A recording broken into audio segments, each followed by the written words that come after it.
संतान की प्राप्ति के लिए अगर 16 सोमवार का व्रत उठाया जाता है तो श्रावण के पहले सोमवार से उठाया जाता है। कब से उठाना चाहिए? श्रावण का पहला सोमवार। सुनो सुगंधा, यदि कोई विशेष बीमारी हो गई, बहुत रोग हो गया, तकलीफों में जिंदगी चल रही हो, बहुत कष्टप्रद जीवन चल रहा, तो बैसाख के महीने के पहले सोमवार से 16 सोमवार का व्रत उठाना चाहिए। और सुनो सुगंधा, उत्तम वर, उत्तम घर, व्यापार, व्यवसाय, नौकरी, पद, प्रतिष्ठा,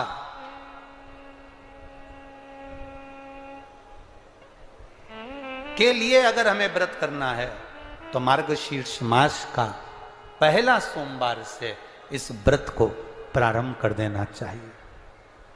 मार्गशीर्ष मास का पहला जो सोमवार हो उसमें इस व्रत को प्रारंभ कर लो। और सुनो सुगंधा, ये व्रत दोपहर के तीसरा जो पहर हो, प्रदोष काल, उस प्रदोष काल के समय पर आप इस शिवलिंग की पूजन अपने घर में पार्थिव बनाकर स्मरण कर कर भगवान देव अधिदेव महादेव के लिए प्रसाद तैयार कर कर, आप जिस भाव से भगवान शंकर का आटा सेक कर या चूरमा बनाकर या मलिदा बनाकर जो भी आप बना रहे हैं, उससे 3 हिस्से प्रसाद के इस 16 सोमवार के व्रत में भी होते हैं। कितने हिस्से होते हैं? 3 हिस्से। पशुपति व्रत में 16 सोमवार के व्रत में एक अंतर भारी है। पशुपति व्रत में 2 हिस्से मंदिर में रह जाते हैं, एक हिस्सा अपने साथ आता है और स्वयं को खाना पड़ता है। पर 16 सोमवार के व्रत में यह भाव है, एक हिस्सा भोलेनाथ का रहता है, दूसरा हिस्सा भक्तों के लिए, शिव भक्तों के लिए रहता है, और तीसरा हिस्सा आपके लिए रहता है। यदि पूरा ना पा सकें तो दूसरे को भी आपके हिस्से का प्रसाद दे सकते हैं, प्रदान कर सकते हैं। अब आ जाओ, बड़ा सुंदर प्रसंग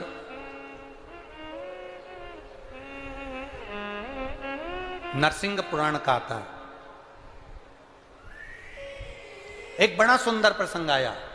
16 सोमवार के प्रसाद को कई माताएं जब 16 सोमवार का उद्यापन करती हैं, 16 जोड़े आमंत्रित करती हैं और 16 जोड़ों को घर में बुलाकर जब भोजन कराती हैं, तो वो 16 जोड़े जो भोजन करने वाले होते हैं या 16 सोमवार के उद्यापन, हम तो आपसे यहां तक कहेंगे कि 16 सोमवार का उद्यापन अगर किसी के यहाँ मोहल्ले में, कॉलोनी में, घर में किसी के यहाँ हो रहा हो तो उसके यहाँ आप भोजन भंडारा खाने के लिए जाओ चाहे मत जाओ, पर 16 सोमवार का अगर प्रसाद का उद्यापन का अगर प्रसाद मिल जाए तो दोनों हथेलियां फैलाकर श्री शिवाय नमस्तुभ्यम कहकर, ओम नमः शिवाय बोलकर, नमः शिवाय बोलकर अपनी कामना कर कर, किसी के अगर उद्यापन हुआ हो, दोनों हथेलियां फैलाकर उससे थोड़ा सा प्रसाद मांगकर उसी के दरवाजे पर खाकर आ जाइए,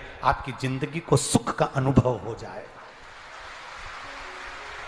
तो कोई पूछे ये कथा कहां से ली, तो आप बता देना नरसिंह पुराण में यह वर्णन आता है। कौन से पुराण में है? नरसिंह पुराण में वर्णन आया कि एक बहुरोमा नाम का एक दैत्य था, एक असुर बहुरोमा।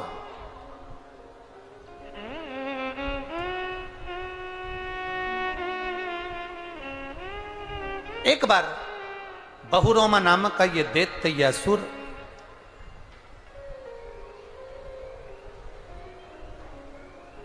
मार्ग से निकलकर जा रहा था और किसी एक ऋषिवर ने, एक गुरु ने, एक संत ने उस बहुरोमा दैत्य को देखा। नरसिंह पुराण का चरित्र। कोई आपसे पूछे कि 16 सोमवार के व्रत का प्रसाद का महत्व क्या है, क्या महत्व है? बहुत ध्यान देना, यहाँ पे माताएं पशुपति व्रत करती हैं। पशुपति व्रत अगर आप लोग करते हैं तो उसके 2 हिस्से मंदिर में छूटते हैं प्रसाद के। बोलो री जी हाँ सही है। मंदिर में आप जो प्रसाद के 2 हिस्से छोड़ कर आती हो, बहुत सारी माताएं व्रत करती है और वहां प्रसाद के हिस्से रखे रहते हैं। मंदिर का पुजारी हो, मंदिर के पंडित जी हो, या मंदिर की कोई नारी, कोई पुरुष, कोई बच्चा, कोई बड़ा, उस प्रसाद को एकत्रित कर लेता है और उस प्रसाद को जो भक्त लोग दर्शन करने आते हैं, जिनका पशुपति व्रत नहीं रहता, या जो दर्शन करने आए, या गांव के बच्चे हों, नगर के बच्चे हों, कॉलोनी के बच्चे हों, उनको वो प्रसाद जो वितरण किया जाता है, शिव महापुराण की कथा कहती है हजारों हजारों अश्वमेध यज्ञ का जो फल प्राप्त होता है वो मात्र वो प्रसाद के वितरण से और उसके पाने से प्राप्त हो जाता है। आप लोगों में से कोई माता ने करा कभी ऐसा? अगर कोई प्रसाद चढ़ाकर गया पशुपतिनाथ व्रत का, 2 हिस्सा छोड़कर गया, और बहुत सारी माताओं ने छोड़ दिया और वो सब चली गई, उसके बाद वो प्रसाद रखा रहता है, तो उसको एक तसले में, एक पात्र में एकत्रित करना चाहिए और उसको बांटना। हजारों अश्वमेध यज्ञ के फल के बराबर वो पुण्यता पशुपतिनाथ के व्रत को वितरण करने की, उसको पाने की।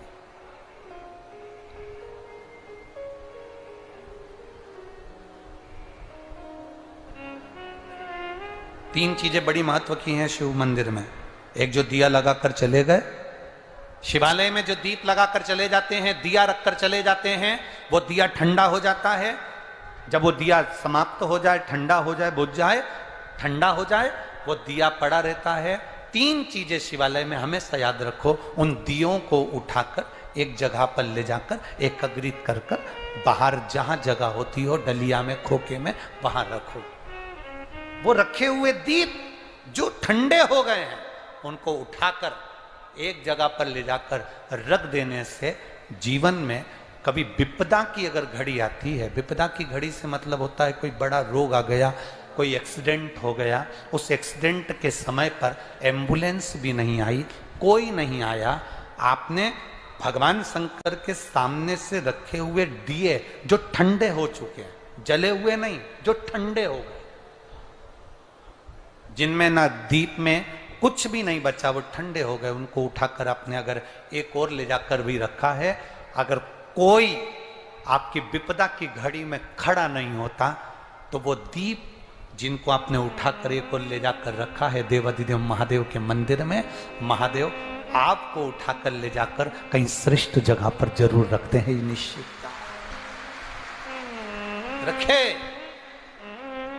बोल बम का नारा है, बाबा उस दीप को रखे। 3 चीजें बड़ी महत्व की। एक प्रसाद, शंकर के मंदिर का पशुपति व्रत का प्रसाद, एक शिव मंदिर में रखी हुई जल से भरी हुई बाल्टी, हंडा। अब हमें यहां छिंदवाड़ा का तो नहीं मालूम, ये शिव पुराण तो कहती है अपने घर से जल लेकर जाना चाहिए, आप लोग ले जाते हो ना, पर मंदिर के अंदर भी बाल्टी भरकर रखा रहता है पानी। यहां रखते हैं क्या कि कोई भक्त आए और उसको चढ़ाना हो तो वहां से भरकर, वो बाल्टी, वो हंडा अगर तुम्हें दिख रहा है कि खाली है और बावड़ी, कुआं, नल दूर है या बाहर है, तो प्रयास करना कि वो बाल्टी, वो हंडा, वो घगरा आप उसको भरकर मंदिर में जरूर रखकर आना। जितने लोग जल चढ़ाएंगे वो जल आपकी ओर से चढ़ा हुआ होगा, उसका फल अपने खाते। 3 चीजों का स्मरण रहे। कल हमने कथा में कहा था, गुरु नानक देव जी की कथा वर्णन करी थी, तो गुरु नानक देव जी की कथा में अपन ने बाले की कथा श्रवण करी थी। उस बाले से कहा कहीं लंगर हो रहा हो, कोई लंगर चख रहा हो, कोई भंडारा हो रहा हो, कोई भोजन कर, उसका एक क्रम समझाया गया कल की कथा में। आज की कथा में अपन ये श्रवण कर रहे, ये तो नरसिंह पुराण कह रही है, बहुरोमा नाम का दैत्य, एक ऋषिवर ने पूछ लिया, तुम तो दैत्य हो, तुम तो असुर हो, पर समझ में नहीं आया कि तुम दैत्य असुर होकर ये शंकर जी के मंदिर के बाहर क्यों बैठे रहते हो? एक ऋषिवर ने, गुरुवर ने पूछ लिया, एक संत ने पूछ लिया।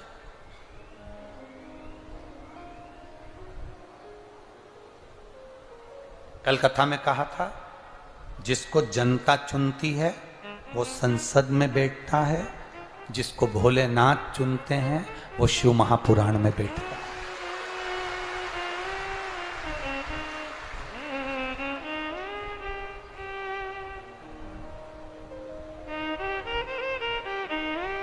तो वो कहे ना, जो नाम उनका लेवे भोले जी दर्शन देवे, भोलेनाथ ब्यूटीफुल। जो नाम उनका लेवे भोले जी दर्शन देवे, भोलेनाथ ब्यूटीफुल।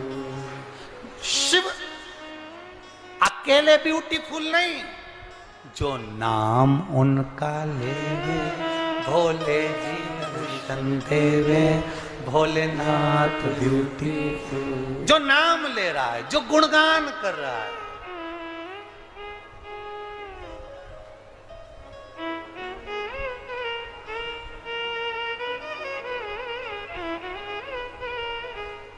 तन पर बाघंबर पहने गले सर्पों की माला, तन पे बाघंबर पहने गल सर्पों की माला। जो नाम उनका लेवे भोले जी दर्शन देवे, भोलेनाथ ब्यूटीफुल।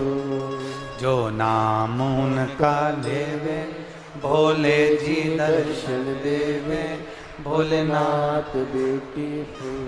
केवल शिव ब्यूटीफुल नहीं अकेले, जो उनका नाम ले रहा है, जो उनका गुणगान कर रहा है, जो शिव पुराण की कथा को रसतत्व के साथ श्रवण कर रहा है।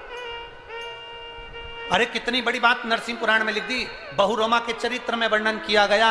अगर सुनो बहुरोमा, ऋषिवर कह रहे हैं, सुनो बहुरोमा, सुन बहुरोमा, अगर संसार का मनुष्य, संसार में रहने वाला जीव जिंदगी में अगर 16 सोमवार का व्रत भी नहीं कर पाया और अगर 16 सोमवार की मात्र शिव तत्व कथा को श्रवण कर लेता है तो 16 सोमवार के उद्यापन और व्रत का फल मिल जाए।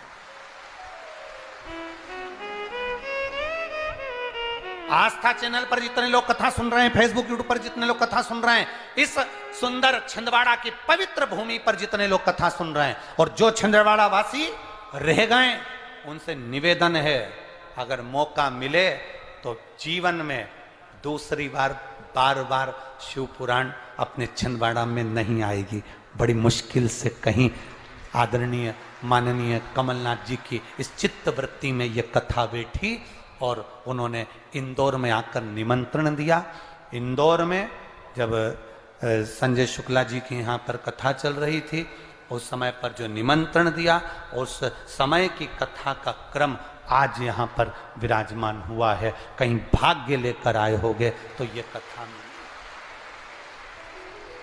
हम तो कथा कहेंगे, 5 दिन पूरे होंगे, चले जाएंगे, पर ये विश्वास है हमारा, जिसने 5 दिन इस कथा के पंडाल में बैठकर, मैं धन्यवाद दूंगा कई छिंदवाड़ा की माताएं, छिंदवाड़ा की माताएं 5 दिन के लिए अपना अपना दरी, अपना अपना बैग लेकर, छिंदवाड़ा की माताएं केवल यहीं छिंदवाड़ा की, वो भी अपना बैग ले लेकर पहुंची हैं कि 5 दिन हम कथा सुने। आपको देखकर आज हमें उज्जैन की कथा याद आ गई। उज्जैन में उज्जैन के लोग कथा पंडाल में रह रहे थे।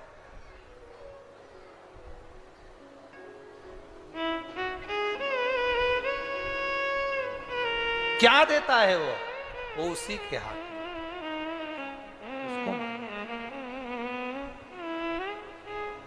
छोड़ना नहीं कथा।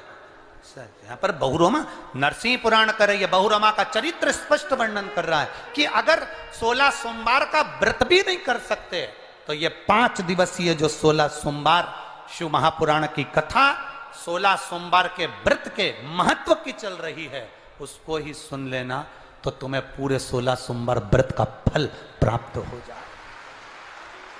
पूरे 16 सोमवार वो कब बदल देता है पता नहीं पड़ता। आपको कथा में कहा था, देवता पल्ला झाड़ कर देते हैं और महादेव छप्पर फाड़ के देते हैं। कब बदल देता? आप 2 दिन से देख रहे हो, कल और आज। तुम्हें इतना अंदाजा नहीं होगा कि रात्रि को 2 बजे रात से लगातार पानी गिर रहा है। जो सावन के महीने में गिरना था वो भादों में गिर रहा है। ये भगवान भोलेनाथ है। सावन को कब भादो कर दे और भादो को कब सावन कर दे, ये उसी के हाथ है। उसका कोई ठिकाना नहीं, कोई भरोसा। आप करो उसकी भक्ति, आप करो उसका स्मरण। हम आपसे कहेंगे कभी मौका मिल जाए, आप दिन में कथा नहीं सुन सकते तो रात्रि में 16 सोमवार व्रत कथा को अपने मोबाइल पर श्रवण करो, पर सुनो। बहुरोमा, तू तो दैत्य है, तू तो असुर है, और असुर होकर दैत्य होकर तू शंकर के मंदिर के बाहर बैठा है। बहुरोमा ने कहा मेरे पूर्व के संस्कार होंगे।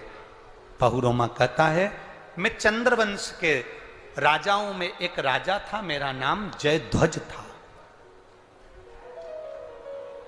16 सोमवार व्रत का बड़ा भाव। मैं चंद्रवंश के राजाओं का राजा था, मेरा नाम चंद्रवंशी राजाओं में था, मेरा नाम जयध्वज था। मैं जयध्वज, मेरा नाम जयध्वज था। मैं अपने सिंहासन पर बैठा राज सत्ता का आनंद लेता था। एक बार मेरी चित्त वृत्ति में आया तो मैंने देवताओं के पास में जाकर निवेदन करा, गुरुजनों से पूछा, मुझे चंद्रवंश का राजा जयध्वज बनाया गया, ये जयध्वज मुझे राजगद्दी किस पुण्य से प्राप्त हुई है? मैंने कौन सा पुण्य करा था जो मुझे ये राजगद्दी मिली है? मेरा पुण्य कौन सा है जो ये राजगद्दी मुझे मिली? पुण्य कौन सा? तो ऋषियों ने, गुरुओं ने कहा था, जयध्वज पूर्व जन्म में तुमने शिव मंदिर में सेवा करी, उसका फल ये मिला कि तुम्हें ये राज सिंहासन प्राप्त हुआ। राज सिंहासन। इंजीनियर की पढ़ाई, एक कॉलेज के अंदर 500, 200, 1000 बच्चे पढ़ते हैं। एक ही क्लास के एक जैसे इंजीनियर बनते हैं, एक जैसे कंपटीशन एग्जाम में बैठते हैं। पर ईमानदारी से बोलो, क्या उनकी नौकरी एक जैसी मिल जाती है? सबकी तनख्वाह एक जैसी रहती है? कोई इंजीनियर ऐसा होता है कि उसकी तनख्वाह प्रबल होती है, बड़ी कंपनी मिल जाती है और उन्नति बढ़ता चले जाता है, और कोई एक कंपनी में लगा तो पूरी जिंदगी वहीं निकाल देता है। एक ही कंपनी में उसका जीवन चले जा रहा और दूसरे ने तरक्की कर ली। जब हम उसको देखते हैं तो सोचते हैं, बताओ हम साथ पढ़े हैं, साथ रहे हैं, इसने इतनी तरक्की कर ली, हम वहीं की वहीं हैं। कारण क्या है? एक तो उसकी लगन, दूसरी उसकी मेहनत, और तीसरा उसके पूर्व जन्म में जो उसने शंकर के मंदिर में कोई सेवा करी होगी, उसका पुण्य उसको राज सिंहासन लेकर चला गया, उसके राज सिंहासन तक लेकर गया। शंकर का करा गया भजन, शंकर का करा गया गुणगान, शंकर का करा गया स्मरण, शंकर जी पे चढ़ाया गया एक लोटा जल तुम चढ़ाकर भूल भी गए। महादेव नहीं भूलता, वो याद रखता है। याद रखता है तो ऐसे दुख की घड़ी में वो महादेव तुम्हारे सम्मुख में आकर दे भी देता है। ऐसे दुख की घड़ी में सामने आकर खड़ा हो जाए। एक पत्र में लिखा कि उसके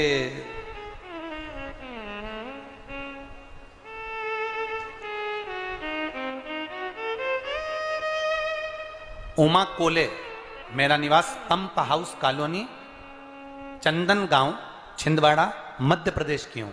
कहीं पर बैठी हैं? कहीं बैठी हो तो हाथ हिला सकती हैं। उमा कोले, मेरा निवास पंप हाउस कॉलोनी, चंदन गांव, छिंदवाड़ा, मध्य प्रदेश की हूं। मेरा मोबाइल नंबर ये है।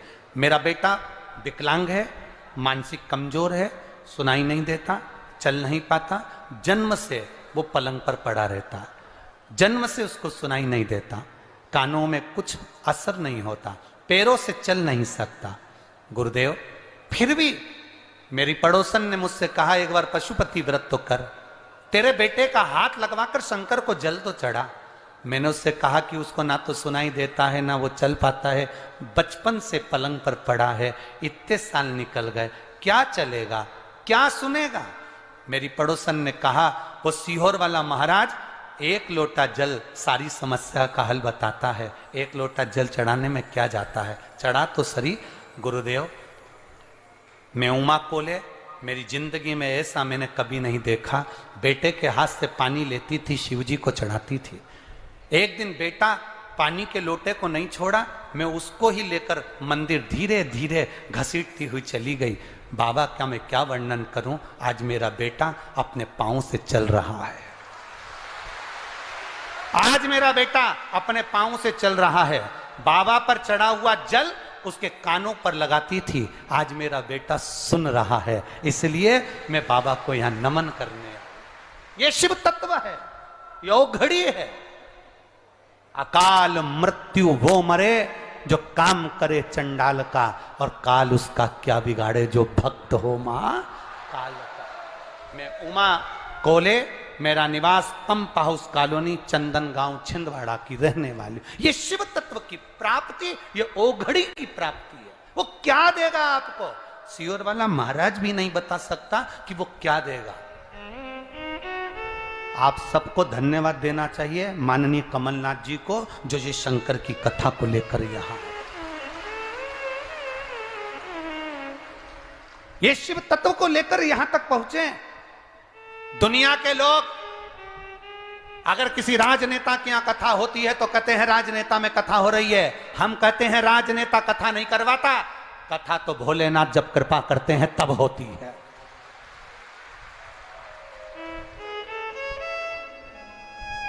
जब शिव कृपा करें तब कथा होती है। वो तो ये छिंदवाड़ा वालों ने शंकर जी को सावन के महीने में खूब जल चढ़ाया होगा, तो बाबा ने करुणा कर कर भादों में बुला लिया। ये शिव तत्व की प्राप्ति, शंकर की उदारता, शंकर की करुणा है, उनकी उदार।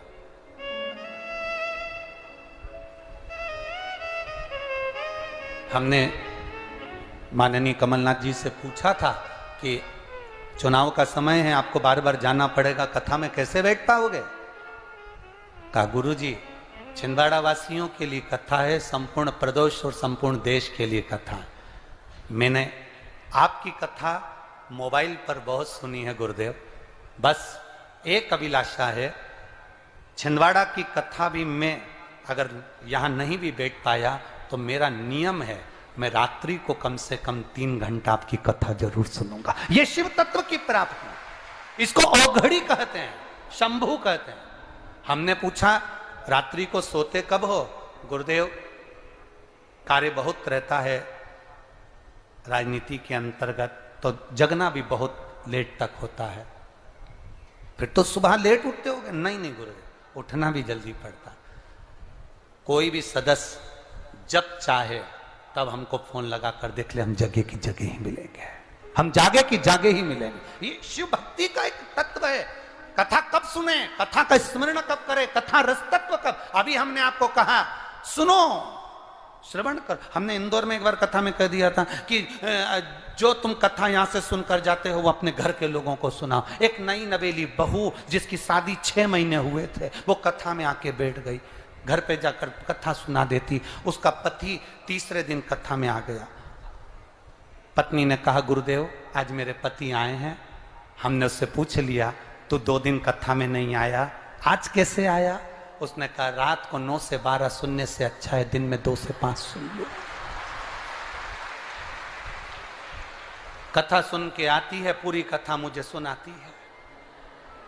जरा सा भी नींद का झपका लगता है तो पांव दबाते दबाते चिमटा फोड़ देती है। 7 दिन की कथा में 5 बार चिमटा फोड़ दिया इसने। गुरुदेव इसलिए मन कर गया मैं तो कथा में जाकर बैठ जाऊं। तो ये जितने जीजा बैठे दिख रहे हैं ये सब इनको मालूम है घर जाएंगे वो सुनाएगी, सुन लो अच्छा है। अब इनने सोचा अपन जाके सुना देंगे कि आज महाराज सीहोर वाले ने ये बोला है। तत्व की प्राप्ति करिए। ये चंदन नगर में रहने वाली बहन लिख रही है, जिसका बेटा पलंग पर पड़ा रहता था, नहीं सुनता, विकलांग, वो भी जल चढ़ाकर पहुंच गए। हमारे पास कोई विद्या, हमारे पास कोई भभूति, हमारे पास कोई मंत्र, हमारे पास कोई बेल, हमारे पास कुछ भी नहीं है। केवल एक ही चीज है कि आपके घर के पास जो शंकर का शिवालय हो, वहां जाओ, शंकर को रिझाओ, वो तुम्हारा हो जाए, तुम उसके हो जाओ। इसके सिवाय कुछ नहीं, कुछ भी नहीं। कई लोग कहते हैं हमें गुरुजी से मिलना। हमने कहा हमसे मिलकर क्या करोगे? गुरु से मिलने की इतनी तमन्ना रखते हो, एक बार बाबा से मिलने की तमन्ना रखी है, वो मिल सकता है। उससे मिलिए, हमसे मिलकर क्या करोगे? हम तो आपके जैसे, जैसा आपका शरीर वैसा हमारा शरीर। 2 रोटी तुम भी खाते, हम भी खाते, तुम भी आनंद में जीते, हम भी आनंद में जीते, तुम भी एंजॉय, हम भी एंजॉय। काहे को फालतू का टाइम बर्बाद करो? भगवान का भजन करो, स्मरण करिए, शिव भक्ति करिए, भजन में डूबिए, जितना कर सकते हो भगवान का गुणगान करिए। दुनिया के लोग महाराजों के पीछे, गुरुओं के पीछे दौड़ते रहते हैं। हम नहीं चाहते कि तुम हमारे पीछे दौड़ो, क्योंकि हम हमारे चक्कर में नहीं रहना, चक्कर में तो एक के ही रहना। वो है काल अधिपति मेरा शिव, औघड़दानी मेरा महाकाल राजा, मेरा शंभु मेरा औघड़दानी। कहां शंभु? सुगंधा व्रत करे, बहुरोमा दैत्य है, और दैत्य बहुरोमा को पूछा, जयध्वज नाम है, जयध्वज। अब जयध्वज जब नाम है जयध्वज, तुम्हारे पास में ये सत्ता, ये राजसी ठाट, ये सिंहासन, ये आनंद तुम्हारे पास कहां से आया? तो का पूर्व समय में मैं शंकर के मंदिर में सेवा किया करता था, उसका पुण्य मेरे खाते में आया, जिससे मुझे चंद्रवंश का राजा जयध्वज बनाया गया। परंतु मैंने एक गलती कर दी। एक बार देवर्षि नारद शिव जी पर जल अर्पित कर कर आ रहे थे, और उनको देखकर मैंने हंस दिया। आपसे निवेदन है, शंकर जी के मंदिर से कोई स्त्री आए, कोई पुरुष आए, कोई बच्चा आए, कोई बूढ़ा आए, कोई कैसा भी व्यक्ति शंकर जी के मंदिर में जल चढ़ाने जा रहा हो, जल चढ़ा कर आ रहा हो, आप दुनिया पर कमेंट्स करना, आप दुनिया पर अपशब्द कहना, आप दुनिया पर उंगली उठाना, आप दुनिया को ताना देना, पर शंकर जी पे जल चढ़ाने वाले को कभी ताना मत देना, क्योंकि उसका जवाब वो नहीं देता, उसका जवाब महादेव देता है। उसका जवाब महादेव देता।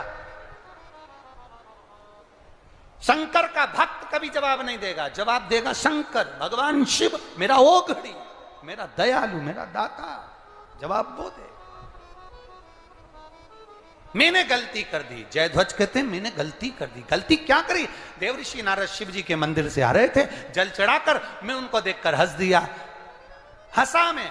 कई लोगों की आदत रहती है, जल चढ़ाने वालों को देखकर हंस देते हैं। बताओ, काशी और वाले महाराज के चक्कर में पड़ी है, ढोंगी हो गए, ढोंग हो गया, प्रपंच हो गया, ये हो गया। ना ना ना, आग लगे बस्ती में अपन रहो मस्ती में। क्या किसको रोइए, चादर तान के सोइए। अपने को टेंशन नहीं लेना। कोई कुछ बोल रहा है उसको बोलने दो, जो बोल रहा है उसे बोलने दो। कोई कुछ भी कहे, कितना भी ताना दे, देन दो। अभी कथा के शुरू में कहा था, तुम्हारी प्रशंसा करने वाले कम हो जाएं चलेगा, पर तुम्हारी निंदा और बुराई करने वाले कम नहीं होना चाहिए, होने दो। तुम्हारी तरक्की उसी से है, तुम्हारी उन्नति उसी से है। बहुरोमा, मेरे गलती हो गई थी, मैं हंस दिया।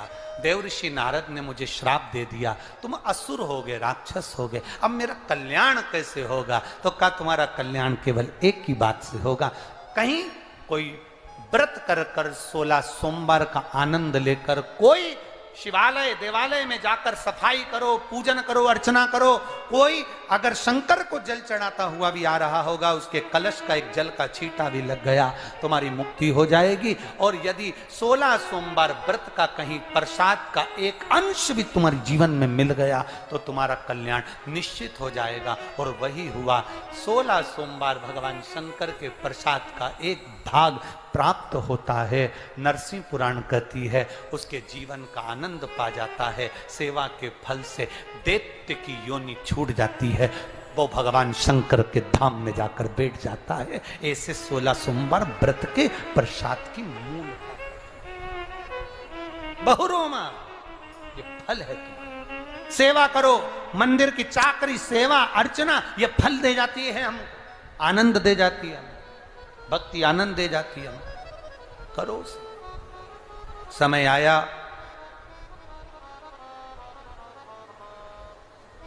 सावन का महीना, बैसाख का महीना, और तीसरा जम के बोलो मार्ग शीश का महीना।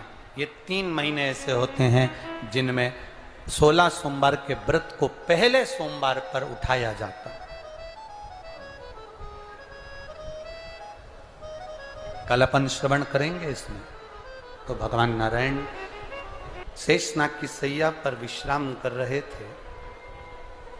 लक्ष्मी जी उनके चरणों में बैठी हुई थी और उन्होंने वशिष्ठ बाबा और भगवान विश्वामित्र दोनों ने भगवान नारायण से कहा, प्रभु हमारे मन में एक संशय है, उस संशय को मिटा दीजिए। हमारे मन में एक संशय आ गया, उस संशय को समाप्त कर दीजिए। हमारा वो संशय समाप्त करिए। पूछा, क्या संशय है तुम्हारा? तुम्हारा संशय है क्या? तप बड़ा होता है कि सत्संग बड़ा होता है? रूखी आवाज है, तप बड़ा है कि सत्संग बड़ा है? विश्वामित्र जी कह रहे हैं कि तप बड़ा है और वशिष्ठ बाबा कह रहे हैं कि सत्संग बड़ा है। दोनों में विवाद है। अब आप क्लियर करिए, आप बता दीजिए कि तप बड़ा कि सत्संग बड़ा। भगवान नारायण तुरंत बोले, भैया देखो इसका जवाब तो मैं नहीं दे सकता, इसका जवाब तो केवल एक दे सकते हैं, वो हैं देवाधिदेव महादेव। महादेव के सिवाय कोई इसका जवाब नहीं दे पाएगा।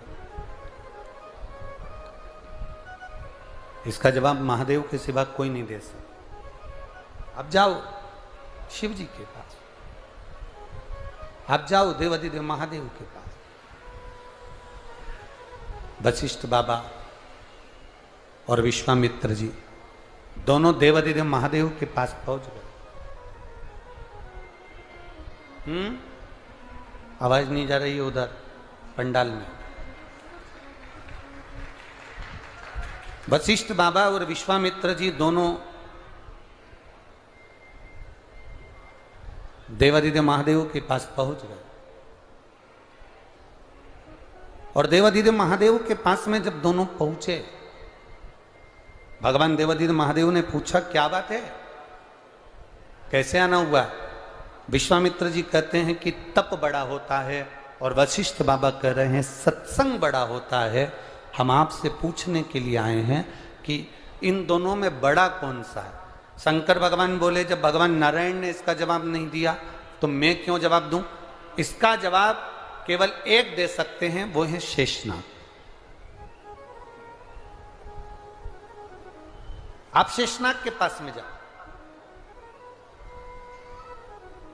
शेषनाग जी के पास में भेजा। शेषनाग जी से विश्वामित्र जी और वशिष्ठ जी ने कहा कि तप बड़ा होता है कि सत्संग बड़ा होता है?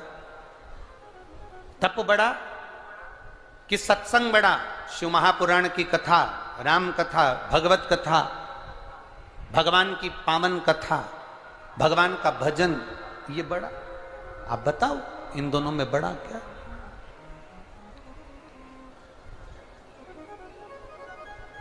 शेषनाग जी बोले, मैं उत्तर तो दे दूंगा, पर बात इतनी सी है कि उत्तर देने में मना नहीं है, पर मेरे फन के ऊपर जो ये पृथ्वी रखी है, ये पृथ्वी निरंतर घूम रही है।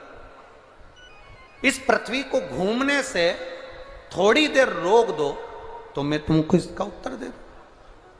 इतने में विश्वामित्र जी ने हाथ में जल लिया, और विश्वामित्र बाबा ने हाथ में जल लेकर संकल्प लेकर कहा कि मेरी जिंदगी में मैंने जितना तप करा उसका सारा पुण्य मैं पृथ्वी को देता हूं, और पृथ्वी तू एक क्षण के लिए रुक जा। पृथ्वी नहीं रुकी, पृथ्वी रुकी नहीं। जब पृथ्वी नहीं रुकी तब वशिष्ठ बाबा ने देखा कि विश्वामित्र जी से ये पृथ्वी नहीं रुकी, तो वशिष्ठ बाबा ने कहा, हे पृथ्वी मैया, मैंने अगर किसी सच्चे गुरु के पास में बैठकर एक क्षण का भी सत्संग करा हो, तो वो एक क्षण के सत्संग का पुण्य मैं आपको देता हूं, पृथ्वी रुक जा। और पृथ्वी एक क्षण के सत्संग के पुण्य से रुक गई। तब शेषनाग जी ने कहा कि देखो, ये तप और सत्संग, इन दोनों में सबसे बड़ा है सत्संग। इसलिए शिवपुराण की कथा कहती है कि आप अगर शिवपुराण की कथा में जाकर बैठे हो, टीवी के सामने कथा चल रही है, आप कथा में बैठे हो, मोबाइल पर कथा सुन रहे हो, पंडाल में बैठकर कथा सुन रहे हो, जहां जगह मिली वहां बैठकर यदि आप एक क्षण की भी कथा श्रवण कर रहे हो, तो वो एक क्षण की कथा भी तुम्हारे दुख को रोक सकती है, तुम्हारी तकलीफ को रोक सकती है। भजन, कीर्तन, स्मरण, पुण्य, भगवत कीर्तन, भगवान का भजन, किसी दुखी के चेहरे पर प्रसन्नता, ये हमारे दुख को भी रोक, ये हमारी तकलीफों को भी रोक देती है।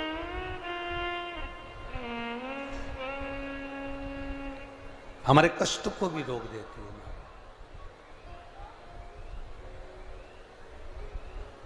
शिव कथा कह रही है, सुगंधा, जिसको ऋषियों ने कहा था कि तुम एक काम करना, 16 श्रृंगार कर कर जैसे तुम सबको अपनी मुट्ठी में कर ली हो, अपने कब्जे में कर ली हो, सुगंधा, 16 श्रृंगार कर कर जैसे तुमने सबको अपने कब्जे में करा है, उसी तरह 16 सोमवार का व्रत कर कर तुम देव अधिदेव महादेव को भी अपना बना सकती हो, शंकर की आराधना कर सकती। अब इतना तो ऋषियों ने कहा, और ऋषियों ने कहने के बाद में ऋषि सारे की सारे जितने भी ऋषि थे वो सब क्षिप्रा महारानी के तट पर तप साधना में डूब गए। सुगंधा के मन में एक प्रश्न रह गया कि इस व्रत को मैं करूं तो करूं कैसे।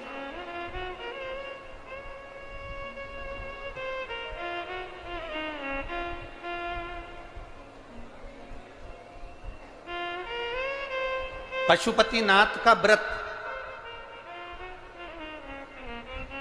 और 16 सोमवार का व्रत, दोनों में एक अंतर है। पशुपतिनाथ का व्रत जब 5वां व्रत रहता है, उसी दिन श्रीफल बाबा को समर्पित कर दिया जाता है। बोलो सही है? उसी दिन 5वें व्रत में। पर 16 सोमवार का जो व्रत होता है, इसका जो उद्यापन होता है, वो 16 सोमवार पूरे होने के बाद 17वें सोमवार पर इसका उद्यापन का महत्व आता है।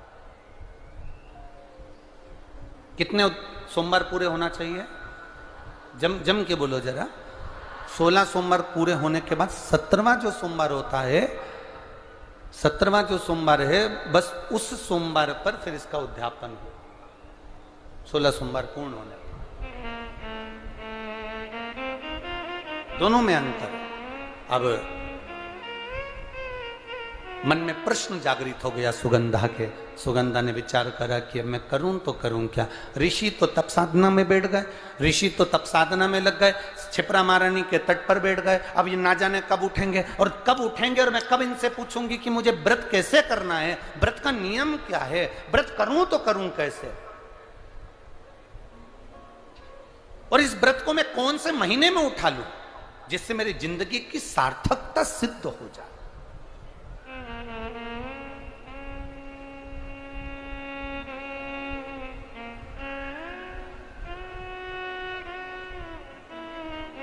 अब सुगंधा ने देखा कि सारे के सारे ऋषि तप साधना में बैठे हैं, अब मैं करूं तो करूं क्या। 1 वर्ष निकल गया। सुगंधा उन ऋषियों के जहां पर वो तप कर रहे थे, उनके तप स्थली के सम्मुख में बुआरी काट रही है। जैसे शबरी अम्बा, माँ शबरी राम जी की प्रतीक्षा में जैसे बुआरी काटती थी, झाड़ू लगाती थी, सेज बिछाती थी, पुष्प की रंगोली डालती थी, ऐसे वो सुगंधा भी ऋषियों के जागने का इंतजार कर रही। वो सुगंधा भी ऋषियों के जागने का इंतजार कर रही है।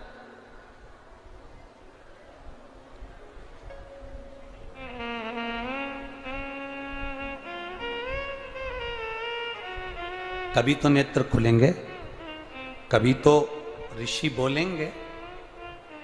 हमारे इसमें कई माताएं ऐसी बैठी हुई हैं, पंडाल में भी और टीवी के सामने जो माताएं आस्था चैनल पर कथा सुन रही हैं, फेसबुक यूट्यूब पर जो कथा सुन रही हैं, उसमें भी कई माताएं, कई भाई लोग ऐसे बैठे होंगे जो मंदिर जाते हैं और मंदिर में जाने का नियम बनाते हैं और 1 महीना, 1.5 महीना, 2 महीना, 3 महीना मंदिर जाते हैं, 4 महीना मंदिर जाते हैं और मंदिर में जाने का नियम बनाने के बाद में जब उनका कार्य नहीं होता तो वो मंदिर जाना छोड़ देते।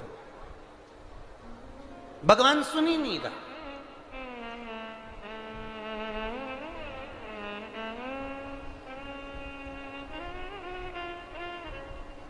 कई लोग पत्र भी लिखते हैं, ऐसा नहीं कि पत्र नहीं लिखते, कई लोग पत्र में लिखते हैं, गुरुजी हम 4 महीने से मंदिर जा रहे थे, गुरुजी हम 3 महीने से मंदिर जा रहे हैं, हम 5 महीने से मंदिर जा रहे हैं, भगवान तो हमारी सुन ही नहीं रहा। भगवान से हमारा कौन सी दुश्मनी है जो भगवान ने सारा दुख हमको दे दिया, भगवान हमारी सुन ही नहीं रहा।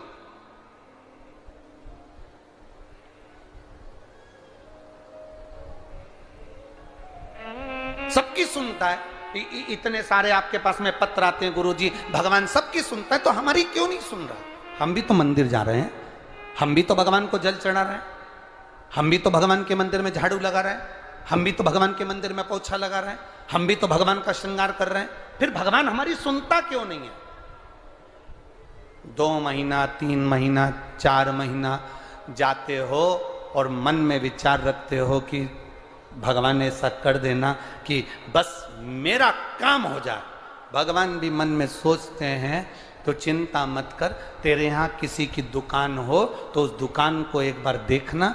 एक दुकान में सेठ जी बैठा रहता है, उसको घर पर 5 लाख रुपए पहुंचाना। समझना जरा बहुत अच्छे से, सेठ जी दुकान पर ऑफिस में, और उसको 5 लाख रुपए अपने घर पर भेजना है। उसके यहां पर 15 नौकर काम कर रहे हैं। एक नौकर 1 महीने पहले लगा, एक नौकर 3 महीने पहले लगा, एक नौकर 10 महीने पहले लगा, एक नौकर 1 साल से लगा, एक नौकर 5 साल से लगा। अब सेठ जी वो 5 लाख रुपए अपने घर भेजना है तो कौन से नौकर के हाथ में देंगे? बोलो रीजी जी। जो 1 महीने काम पर आया उस पर, जो 2 महीने काम पर आया उस पर, जो 3 महीने काम पर आया उस पर, जो 4 महीने काम पर आया उस पर नहीं। सेठ जी ने पुराने को बुलाया, इधर आओ, इधर आओ। हाँ सेठ जी, बेटा ये बैग घर पर रख के आना, हो संभाल के ले जाना, 5 लाख रुपए सावधानी से ले जाना। जी आप चिंता मत करो सेठ जी, आप बिल्कुल चिंता मत करो। सेठ जी ने 5 लाख का बैग दिया, और 5 लाख का बैग उस पुराने नौकर ने जो 2 साल से, 3 साल से, 4 साल से लगातार सेवा में लगा हुआ था, वो 5 लाख का बैग सेठ जी ने उसके हाथ में पकड़ाया कि ये तुम देकर आना। बस उसी तरह वो भोलानाथ और अपन उसके चाकर हैं, वो भी हमारे हाथ में इतनी जल्दी नहीं दे देता है, वो देगा जब जब आपको पूर्ण तरह से परख लेगा।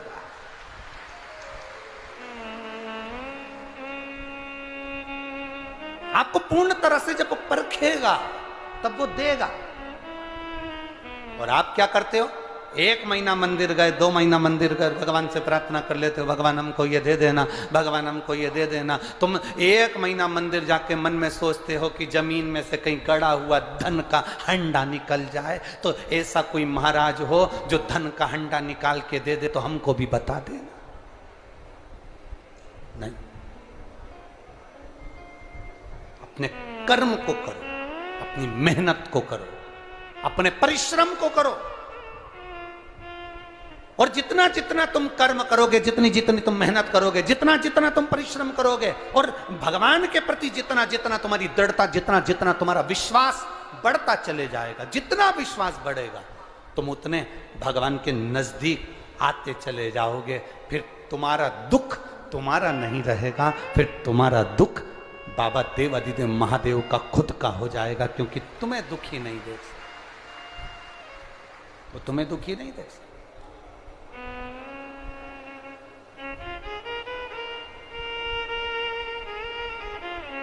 कहे ऐसा डमरू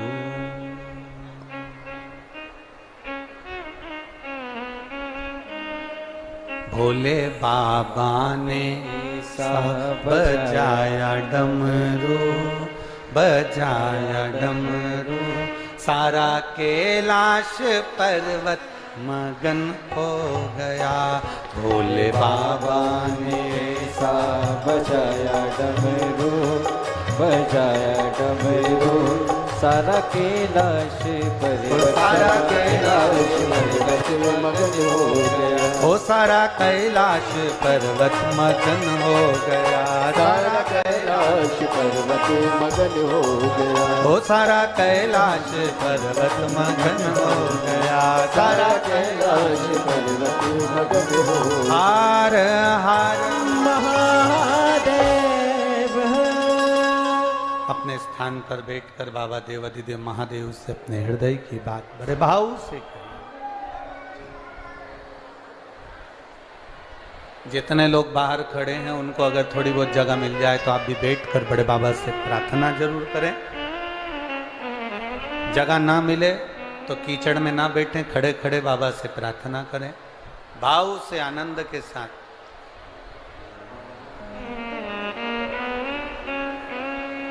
हृदय से भगवान देव अधिदेव महादेव से अपने मन की बात, अपने हृदय की बात अवश्य करें। कार्यकर्ता भी बैठकर बाबा से प्रार्थना करें, भाव के साथ दिल से बाबा से कहिए।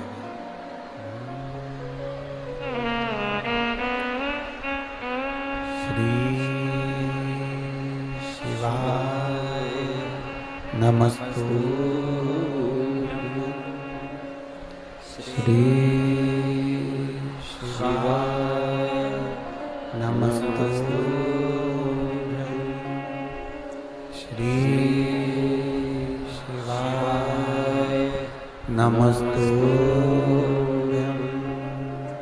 श्री शिवाय नमस्तु, श्री शिवाय नमस्तु। भोला सब दुख काटो मारा, ओ भोला सब दुख काटो मारा। शिव शंकर जपूं तेरी माला, भोले बाबा जपूं तेरी माला, भोला सब दुख काटो मारा, ओ भोला सब दुख काटो मारा। वेश है मंगल मंगल कारी, वेश है मंगल मंगल कारी। शमशान वासी हमारा, शमशान वासी हमारा। ओ भोला सब दुख काटो हमारा, ओ भोला सब दुख काटो हमारा। बाबा देव अधिदेव महादेव सुगंधा ने देखा कि ऋषियों के नेत्र नहीं खुले, वो सेवा में लग गए। मंदिर जाओ,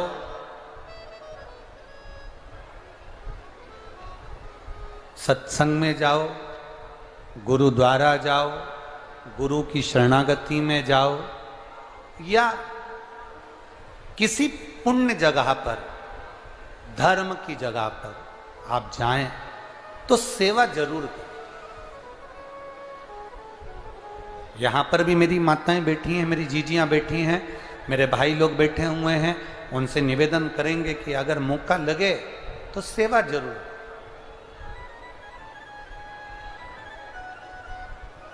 जो सुख है सेवा में, वो सुख दुनिया में कहीं नहीं मिलने वाला।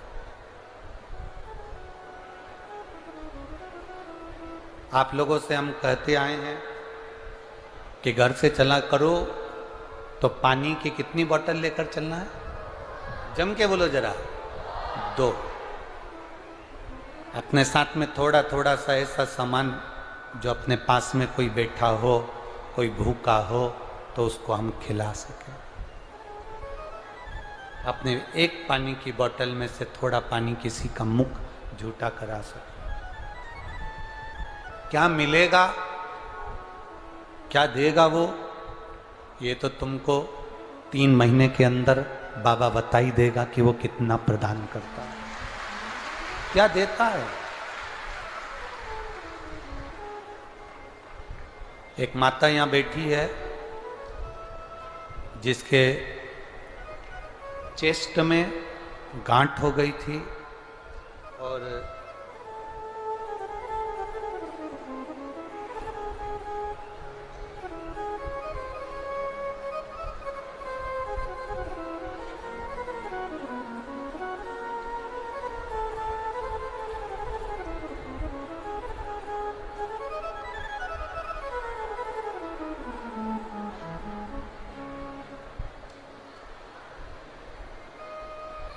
इसुकुला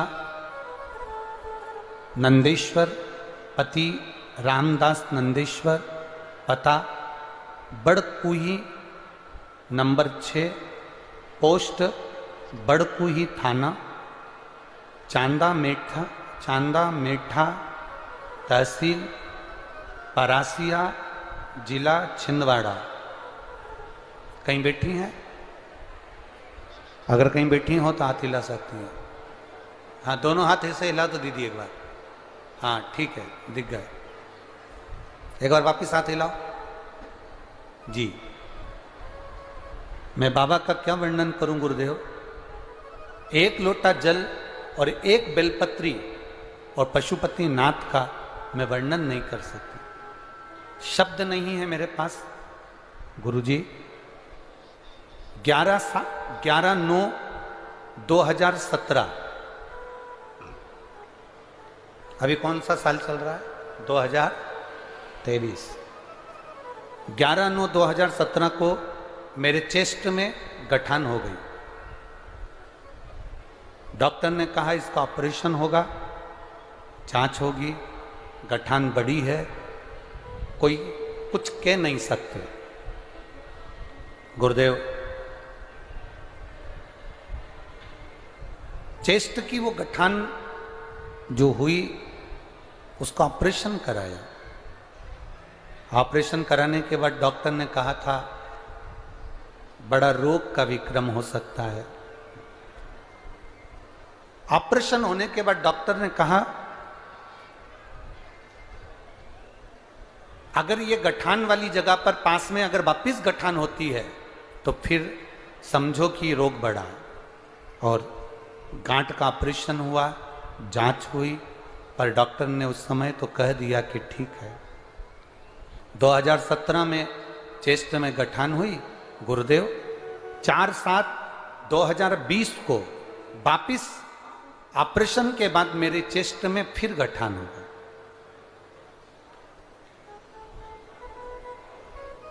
अब 4/7/2020 को वापिस गठान हुई, फिर वापिस उसका ऑपरेशन करवाया। ऑपरेशन करवाया तो डॉक्टर ने कहा कि ये रोग बड़ा है, संभलना मुश्किल है। अब आप स्वयं जान सकते हो। 21/10/2022 में फिर चेस्ट में गठान हो गई। अब डॉक्टर कहते हैं गुरुजी ऑपरेशन कर भी देंगे तो फिर गठान हो जाएगी। अभी ऑपरेशन के लायक शरीर नहीं। हमने डॉक्टर साहब से कहा, डॉक्टर साहब दवाई गोली दे दीजिए। उन्होंने दवाई गोली दे दी, ऑपरेशन की फिर तारीख निकाली। इतने में पड़ोसन ने कहा कि एक काम करो, थोड़े दिन शंकर के मंदिर तो जाओ और एक बेलपत्री जो शिव जी के मंदिर में चढ़ी हो उसको उठाकर लाओ और उसको खाना चालू करो। गुरुदेव, मेरे शरीर से इतना बल नहीं कि मैं जा सकूं। 2-3 ऑपरेशन हो गए। परिवार के एक सदस्य से कहा कि तुम बेलपत्र लाकर दे दो। मेरे परिवार का एक सदस्य भाई बेलपत्र लाकर देता, मैं खाती। गुरुदेव, दूसरी बार जांच कराने के लिए 20 दिन के बाद हम ऑपरेशन के लिए जाने लगे। डॉक्टर ने कहा आपके शरीर में जो गांठें थीं अब वो समाप्त हो गई है और तुम्हारा रोग भी ठीक हो गया। बहन अब ठीक हो? एक बार हाथ हिला दो वापिस। हाँ, वापिस हिला दो हाथ। हर हर महादेव। बैठिए। श्री शिवाय नमस्तुभ्यं। शिव तत्व इसको कहते हैं। एक पत्र और बड़ा सुंदर है, देखिए।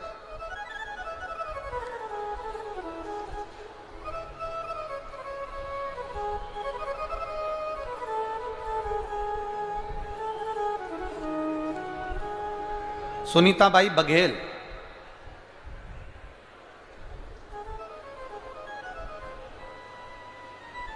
सिवनी की रहने वाली हैं सुनीताबाई बघेल, जिन्होंने पत्र में लिखा है कि मेरी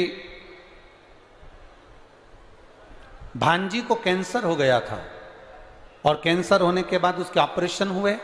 ऑपरेशन होने के बाद भी उसका शरीर ठीक नहीं हुआ तो डॉक्टरों ने जवाब दिया। तब हमने केवल अपनी भांजी से एक ही बात कही, जितना समय मिले आप देवाधिदेव महादेव की आराधना करो। उस भांजी के लिए हम 3 जगह पर कथा सुनने के लिए गए। पंडाल में बैठे एक ही काम करते थे गुरुजी, पंडाल पे से सब उठकर चले जाते थे, तो पंडाल में जो कचरा पड़ा रहता था उसको उठाकर ले जाकर एक कोने में डाल देते थे। मैंने बैतूल की कथा सुनी, भोपाल की कथा सुनी, इंदौर की कथा सुनी। आज मैं बाबा को नमन करने के लिए आई हूं। गुरुदेव, मेरी भांजी का कैंसर ठीक हो गया है, इसलिए मैं बाबा को यहां नमन करने के लिए। शिव तत्व इसी को कहते हैं। नाम है सुनीताबाई बघेल। मैं जिला सिवनी की रहने वाली हूं और यहाँ कथा के पंडाल। कहीं बैठी हैं क्या? आप ही हैं? हाथ हिला दो एक बार। हर हर महादेव। हाँ, एक बार वापिस हाथ हिला दो। श्री शिवाय नमस्तुभ्यं। बैठिए मां, बैठिए। शिव तत्व की प्राप्ति। उन्होंने पत्र में लिखा कि पंडाल में बैठकर कथा सुनना, पंडाल में बैठकर सेवा करना। आपको भी हम कथा में कहते रहे, अपने जल में से अगर एक बूंद जल भी अगर किसी को पिलाया है, किसी का मुख अगर एक जरा सा भोजन से भी झूठा कराया है, तो लिख कर रखना कि मैंने इतनी तारीख को शिव कथा के अंदर ये पुण्य करा था। वो तुम्हें 3 महीने में बाबा क्या देता है ये उसके ऊपर, क्या देगा वो, क्या प्रदान करेगा ये उसके ऊपर। और पहले से नियम रहा है, ये सारे पत्र आपके पास में हैं, मोबाइल नंबर भी हैं, एड्रेस भी हैं। जिन जिन के मन में संशय हो, इनके मोहल्ले में, इनके गांव में, इनके क्षेत्र में आप जाओ और बड़े प्रेम से पूछो कि बाबा की करुणा, शंकर की कृपा क्या होती है। खाली न जाता कोई दर से तुम्हारे, खाली न जाता कोई दर से तुम्हारे, मैं भी खड़ा हूँ नन्ही बाहें पसारे, अपने हृदय से लगा लो, लगा लो, गिरी जा रही हो, उठा लो, उठा। भोले अपने दर से अब तो न टालो, गिरा जा रहा हो,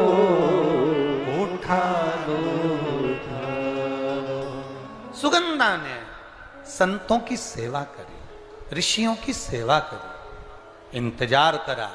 थोड़ा इंतजार करना, 1 महीने में अगर काम ना हो, 2 महीने में काम ना हो, 3 महीने में काम ना हो, एक बार पशुपति व्रत से काम ना हो, एक बार 16 सोमवार के व्रत से काम ना हो, एक बार भगवान के जल चढ़ाने से काम ना हो, छोड़ना मती, क्योंकि जितना संबंध परमात्मा से पुराना होते चले जाता है, भगवान उतना भंडार भरते चला जाता है। संबंध पुराना है।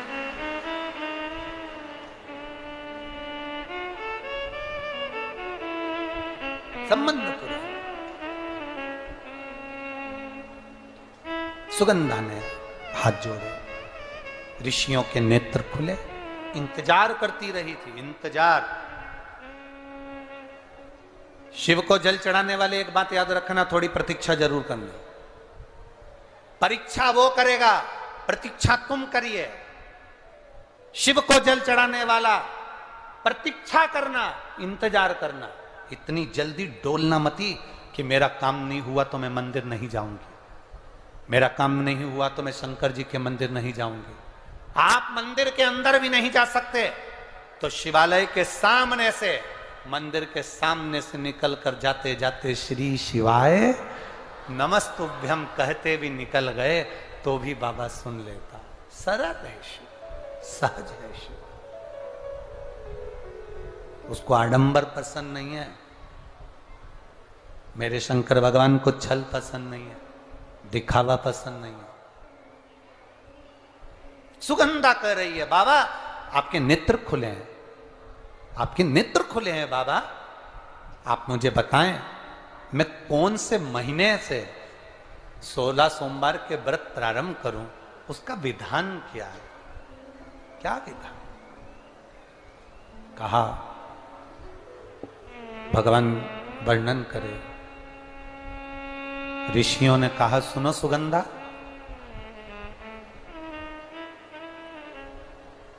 ये 16 सोमवार का व्रत कोई साधारण नहीं है।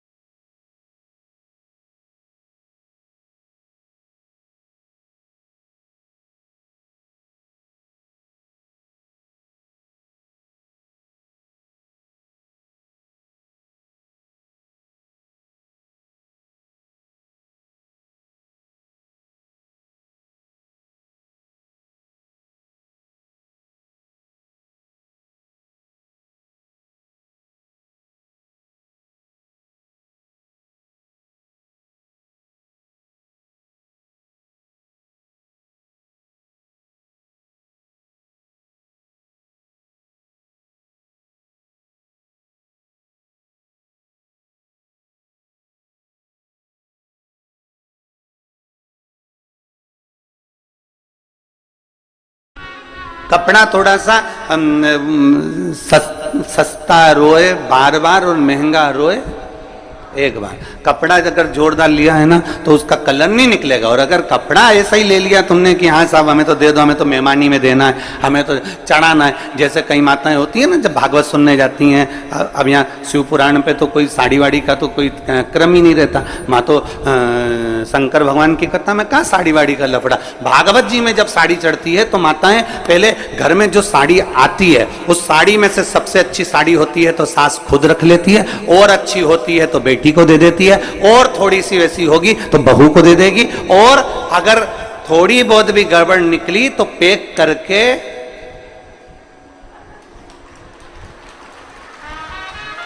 और भागवत जी में चढ़ा दे।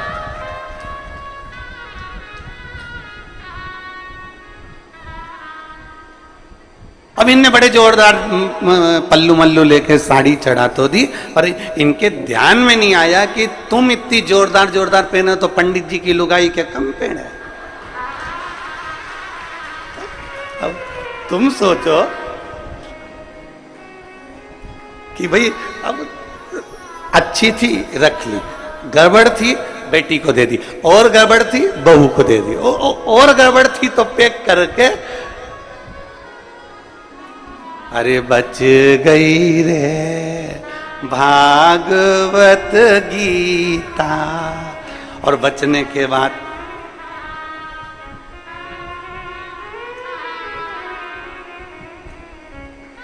दान का महत्व मालूम है आप लोगों को? दान का महत्व मालूम होना चाहिए। दान का महत्व किसको कहते हैं? जैसा तुम खाओ वैसा खिलाना जानो, जैसा तुम पहनो वैसा पहनाना जानो, जैसा स्वयं के लिए हो वैसा दूसरे को दिया जाए। पर आज के जमाने में लोग दान वैसा नहीं करते। आज के जमाने में दान तो ऐसा करते हैं कि घर में जो कबाड़ा है उसको साफ करना है तो किसी को दे दिया जाए, बस वहां से वहां, वहां से वहां, वहां से वहां चलता जाता है ना।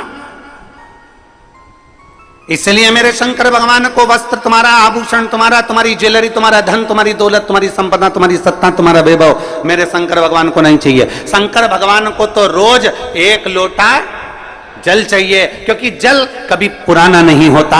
जल जब यूज करोगे तब वो ताजा की ताजा है। जल का प्रयोग जब करोगे वो जल जल ही रहेगा। अग्नि, जल, हवा, पृथ्वी, आकाश कभी बासा नहीं होता, कभी बासा नहीं कहलाता। जल भी बासा नहीं कहलाता, जल जल ही रहता है। गंगा जल को तुम 2 साल, 5 साल, 10 साल, 20 साल, 25 साल पुराना गंगा जल भी तुम्हारे घर में रखा है तो वो बासा नहीं कहलाएगा। तुम्हारे ट्यूबवेल को खुदवाए हुए, तुम्हारे यहाँ कुआं खुदवाए हुए, तुम्हारे यहाँ बावड़ी लगाए हुए, तुमने जो कुंड खुदवाया, कुंडी खुदवाई, तालाब बनवाया, बावड़ी बनवाई, उस कुएं में जो पानी आता है वो कुआं खुदवाए तुम्हारे सालों हो गए, बरसों निकल गए, पर वो कुएं का जल हमेशा ताजा की ताजा ही कहलाता है। कभी भी पृथ्वी बासी नहीं कहलाती, हवा बासी नहीं कहलाती, जलवासी नहीं कहलाता, अग्निवासी नहीं कहलाता, आकाशवासी नहीं कहलाता। ये सब ताजे की ताजे हैं। इसका प्रयोग जब करोगे, तुम्हारे शरीर में ऑक्सीजन की कमी हो रही है, तुमने तुरंत वायु का प्रयोग करा, ताजा की ताजा है। शिव जी को तुमने जल चढ़ाया, जैसा भी तुम्हारे घर में जल था, जिस भाव में तुम्हारे यहाँ रखा हुआ था, जैसा रखा हुआ था वैसा एक लोटा लेकर शिव जी के पास पहुंच गए। शंकर भगवान ने ये नहीं कहा कि जल बासी है कि ताजा है। दुनिया के लोगों को तुम्हारा लोटा काला दिख रहा है, क्योंकि तांबे का लोटा काला जल्दी हो जाता है। दुनिया के लोग कह देंगे बताओ कैसी है, एक लोटा लेकर आती है वो भी गंदा की गंदा है, काला की काला है। परमात्मा तुम्हारे लोटे को कभी नहीं देखता, परमात्मा ये शरीर कभी नहीं देखता, परमात्मा उसका अंदर का जल देखता है, परमात्मा शरीर के अंदर का मन देखता है। वो जल देखता है और मन देखता है, उसे लोटे से कोई मतलब नहीं, उसे शरीर से मतलब नहीं कि तुम कितने सुंदर हो,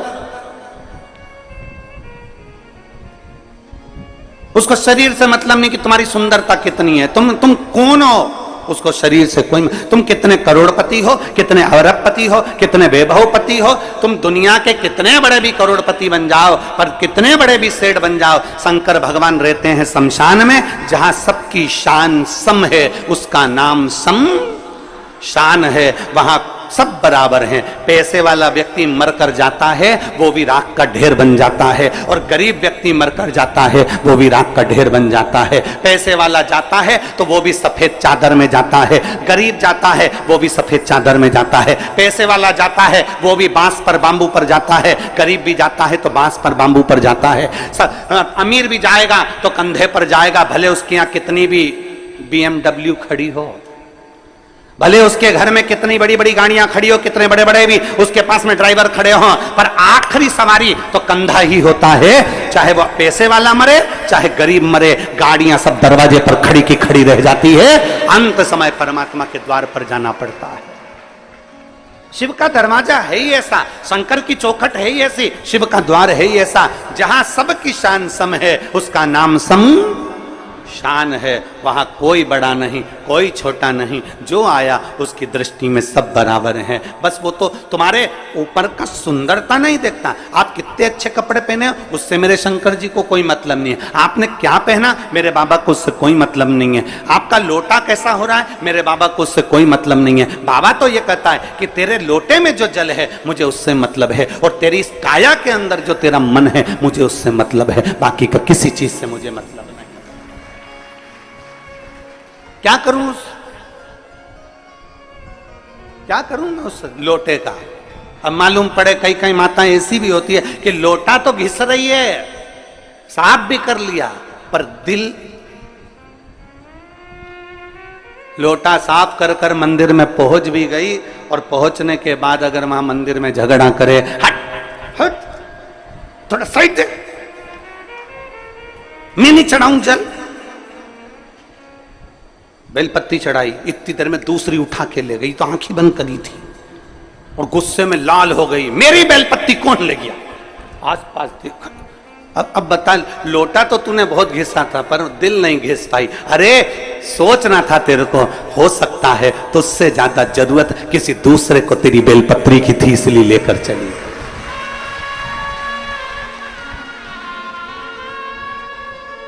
लोटा घिसने से क्या होगा? दिल भी तो घिसो, मन तो साफ करो, क्लीन करो, थोड़ा मन निर्मल करिए। और मैंने तेरे ही भरोसे बाबा, तेरे ही भरोसे हवा बिच उड़ती जावांगी, बाबा डोर हटो छड़ी ना करती जावांगी। भोले मैं तेरी पतंग, शंभू मैं तेरी पतंग, हवा बिच उड़ती जावांगी, बाबा डोर हटो छड़ी ना करती। अपना मन तो क्लीन करो, मन साफ करो, जरूर है। तुम्हारे शरीर से परमात्मा को कोई मतलब नहीं है, कोई मतलब, क्योंकि परमात्मा के पास में शरीर जाता ही नहीं है।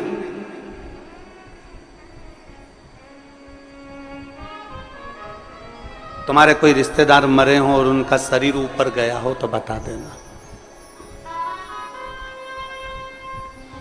जिसने खूब बादाम खाई हो, हर हफ्ते ब्यूटी पार्लर गई हो, उसका शरीर भी ऊपर नहीं गया। गया? अरे बोलो तो जम के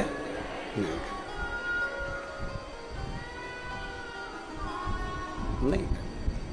शरीर से मतलब ही नहीं उसको कि तुम्हारा शरीर तुम कितना सुंदर रख रहे हो, उससे कोई मतलब नहीं है। उसको तो मतलब है निर्मल मन सो मोहि पावा, और मोहि छल छिद्र कपट ना भावा।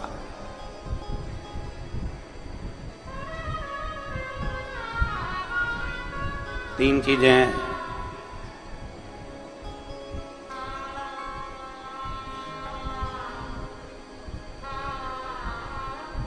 तीन चीजें,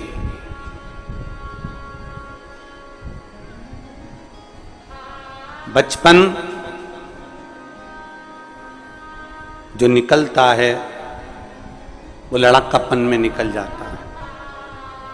बचपन लाड़पन में निकल जाता है, जवानी अकड़न में निकल जाती है, और बुढ़ापा तड़फन में निकल जाता है। बचपन गया, लड़कपन में निकल गया, छोटा है, अकल नहीं है, बुद्धि नहीं है, चित्त नहीं है, ये नहीं है, वो नहीं है, लड़कपन में निकल गए। जवानी अकड़ में निकल गई, तुम मुझे जानते नहीं हो, तुम मुझे पहचानते नहीं हो। कभी कभी ये शब्द भी बड़ा सुंदर शब्द है, तुम मुझे जानते नहीं हो। एक चौराहे पर जब कोई व्यक्ति किसी की गाड़ी रोक लेता है ना, तो गाड़ी रोकते से ही तुरंत, तुम मुझे जानते नहीं हो। तो उसने पूछा तुम कौन हो? फिर तुरंत उसने नाम बताया और उसकी गाड़ी छूट गई। बोला छूटी कि नहीं छूटी? अरे जम के तो बोलो, छूट जाती है ना। नाम बताया उसने और उसकी गाड़ी छूटी।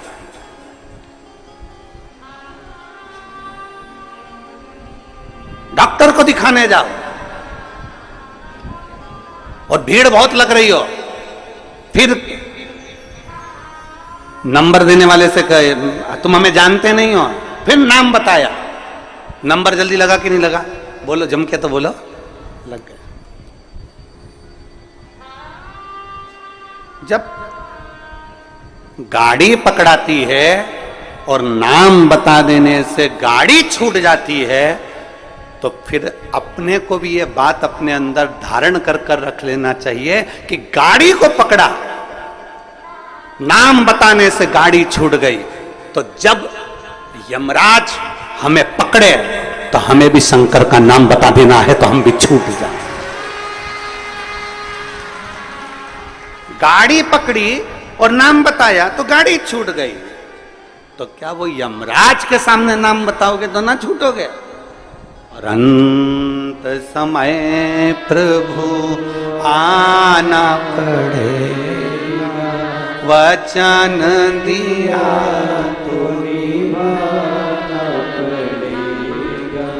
आए ना आए प्रभु कुटुंब कबीरा, अंत समय प्रभु आना पड़ेगा, वचन दिया तो निभाना पड़ेगा। और अंत समय प्रभु आना पड़ेगा, वचन दिया तो निभाना पड़ेगा। जब एक नाम बोलने से गाड़ी छोड़ दी जाती है, तो उस परमात्मा का नाम लेने से श्री शिवाय नमस्तुभ्यं, ओम नमः शिवाय, नमः शिवाय। जब राम नाम, कृष्ण नाम, शिव नाम, परमात्मा का नाम हम जब लेते हैं तो वो यमराज भी छोड़ देता, छोड़ना पड़ता है। मार्कंडे बाबा का चरित्र कहता है, मार्कंडे बाबा को केवल छोटी सी उम्र मिली थी और कह दिया उसके माता पिता ने शंकर जी को पकड़ ले, शिव जी को पकड़ा। आखिरी में शंकर का गुणगान कर रहे थे, नाम ले रहे थे और यमराज आ गया, छोड़ना पड़ा। नाम का असर बड़ा होता है। जैसे ही फोन लगाया, नाम दिया कि किसकी गाड़ी, नाम सुना, छोड़ दी गई। तो परमात्मा का नाम लोगे तो यम की कैद से भी छूट जाओ।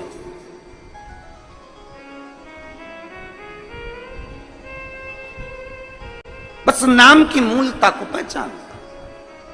इसलिए तो तुलसीदास बाबा ने अपने सुंदर वचनों में लिखा, तुलसीदास जी ने अपने वचनों में कहा, कलयुग केवल, जम के बोलो जरा, कलयुग केवल नाम धारा। नाम, उन्होंने कलयुग में यह नहीं कहा कि राम धारा की, कृष्ण धारा की, शिव धारा की, यह धारा। उन्होंने कहा कलयुग केवल नाम धारा। तुम्हारी मर्जी पड़े तो राम बोलो, तुम्हारी मर्जी पड़े कृष्ण बोलो, तुम्हारी मर्जी पड़े शिव बोलो, तुम्हारी मर्जी पड़े दत्त बोलो, तुम्हारी मर्जी पड़े देवी बोलो, तुम्हारी मर्जी पड़े कुल देवता का नाम लो, तुम्हारा जो मन पड़े वो नाम लो। पर कलयुग में नाम जरूर लो, क्योंकि कलयुग का सार तत्व केवल नाम से है, परमात्मा के भजन से।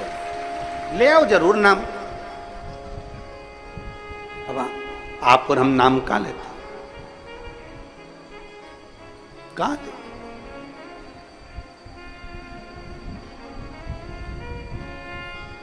एक पत्र है,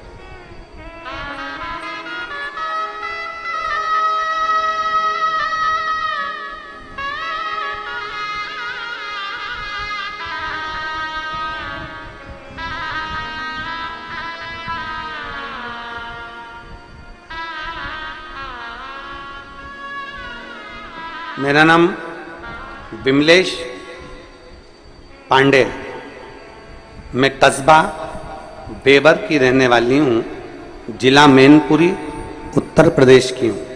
मेरा मोबाइल नंबर ये है, कहीं बैठी हो तो हाथ हिला सकती हैं। मेरा नाम विमलेश पांडे, मैं कस्बा बेबर की रहने वाली हूँ, जिला मैनपुरी, उत्तर प्रदेश।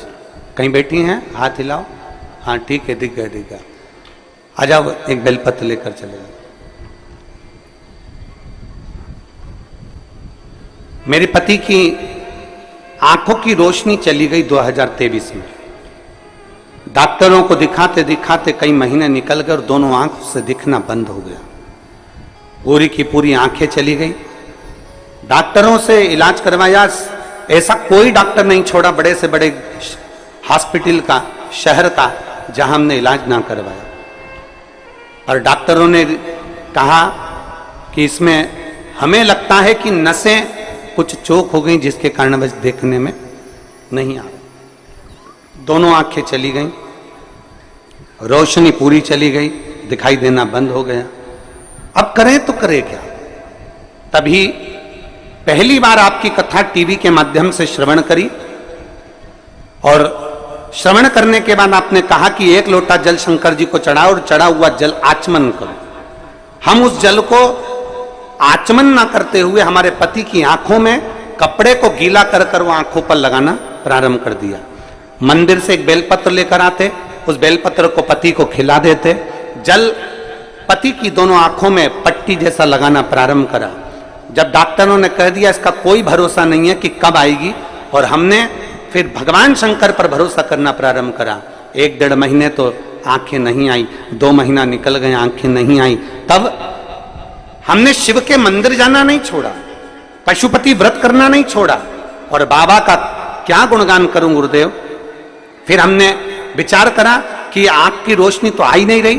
फिर हमने अपने पति को लेकर सीहोर कुबेरेश्वर धाम पर आ गए, और अपने पति को लेकर यहाँ कुबेरेश्वर धाम पर आए। यहां से हमने रुद्राक्ष मांगा और रुद्राक्ष लेकर हम चले गए। तांबे के कलश में उसको गलाते, शिव जी को जल चढ़ाते, वो रुद्राक्ष का जल अपने पति को पिलाते और आंखों में लगाना प्रारंभ करा। आज मेरे पति की ये 2024 में आंखें वापिस आ गई। मैं बाबा को धन्यवाद देने के लिए आई हूं। ये शिव तत्व है, एक शिव और शिव की उदारता।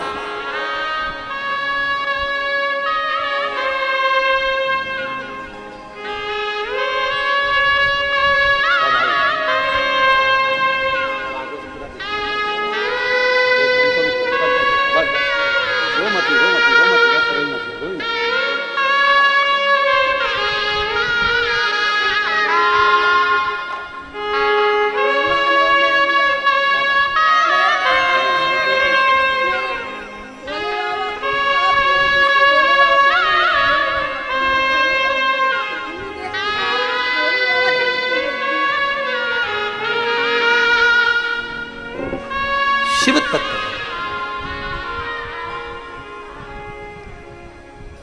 डॉक्टरों ने मना कर दिया था कि आंखें वापस नहीं आएगी। मैं अपने पति को लेकर, उन्हें दिखता नहीं था, धाम पर आ गई, रुद्राक्ष लिया, लेकर चली गई। बाबा की कंकर शंकर पूजन कर कर गई और बाबा ने मेरे पति की आंखों को वापस दे दिया। ये शिव तत्व, योग घड़ी, एक विश्वास हमारे भीतर शिव के प्रति, शंकर के प्रति। आप सीहोर वाले महाराज जी से मिलने के लिए नहीं आए हो, ना सीहोर वाले महाराज से आपका कोई रिश्ता है, ना संबंध। एक संबंध सीहोर वाले महाराज से जरूर है कि आप मेरी बहन हो, मैं आपका भाई हूं, और पुरुष जितने हैं वो मेरे जी जान हैं, और मेरी बेटियां, मेरे बेटा, मेरी माता, ये सब मेरे रिश्ते। पर खास रिश्ता तो आपका मेरे कुबेर भंडारी से है। वो रिश्ता कभी जिंदगी में समाप्त होने वाला है। एक संबंध तुम्हारा शिव से जुड़े।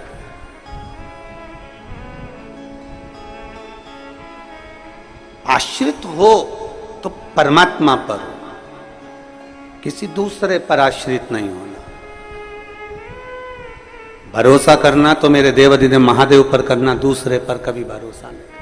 इंसान का करा गया भरोसा टूट जाएगा, पर परमात्मा का करा गया हुआ भरोसा कभी जिंदगी में नहीं टूटता। वो भरोसा अजर और अमर रहता है। आपको लगता होगा कि कोई बहुत पैसे वाला है, बहुत करोड़पति है, बहुत धनपति है, बहुत वैभव है उसके पास में, तो बड़ा सुखी होगा। शिव महापुराण की कथा में माता पार्वती जी ने भगवान शंकर से कहा, भोले बाबा आपका और हमारा विवाह हुआ है। एक लड़की जब किसी लड़के से विवाह करती है, शादी करती है, तो उसके मन में बहुत सारी तमन्नाएं होती है, बहुत सारी आस लगी होती है, बहुत आस रहती है उसकी। एक लड़की जब किसी लड़के से विवाह करती है तो उसके मन में यह आस होती है कि बड़ा घर मिलेगा, परिवार मिलेगा, पति अच्छा मिलेगा, सास ससुर अच्छे मिलेंगे, रिश्तेदार नातेदार अच्छे मिलेंगे, मैं जिस घर में ब्याह कर जाऊंगी मां भोजन की कोई कमी नहीं होगी, मेरे रहने के लिए अच्छा कमरा, अच्छा भवन, सब कुछ मिलेगा, बड़ा बंगला, बड़ा महल मिलेगा। पर भोले बाबा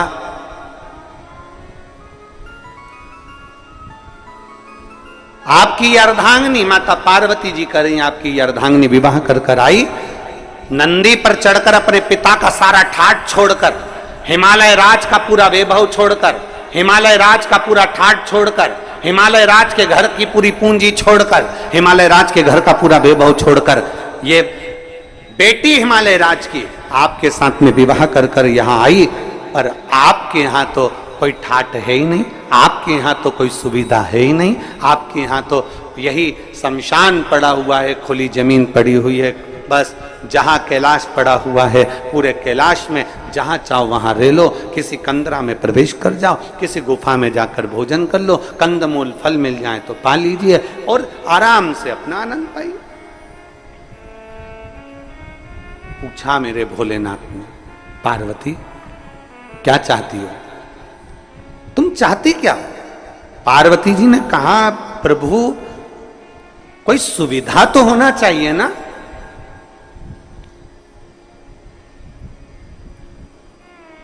तुम सारे तीर्थ में जाओ, वहां पर बहुत सुविधा देखना, सारे तीर्थों में बहुत सुविधा देखना, एसी का रूम मिल जाए, अच्छा पलंग मिल जाए, अच्छी गादी मिल जाए, अच्छा कमरा मिल जाए, अच्छी व्यवस्था मिल जाए, अच्छा भोजन मिल जाए, अच्छे से अच्छा सामान मिल जाए, हम जब मंदिर में दर्शन करने जाएं तो हमारा वीआईपी दर्शन हो जाए, हम जब पहुँचें तो मंदिरों में हमारा ये आनंदमय कोई आए और हमारा हाथ पकड़कर हमको दर्शन कराए। सब मंदिरों में तुम्हारे लिए वीआईपी व्यवस्था हो सकती है, सारे तीर्थों में तुम्हारे लिए वीआईपी व्यवस्था हो सकती है, सारी सुविधा तुम्हें वहां मिल सकती है।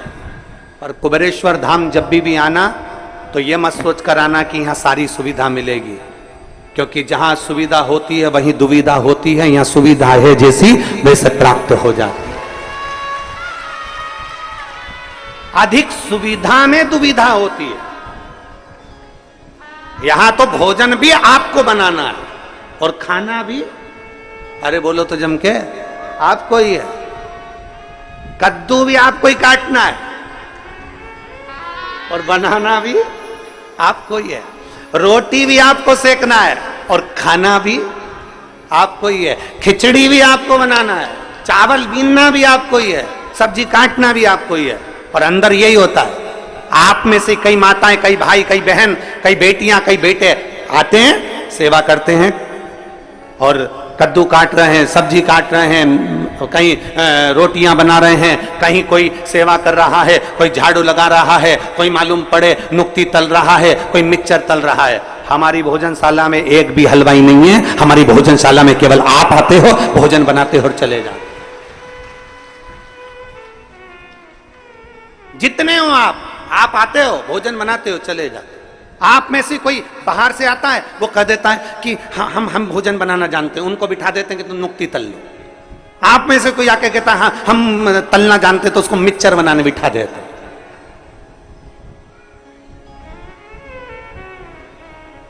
हम तो बाबा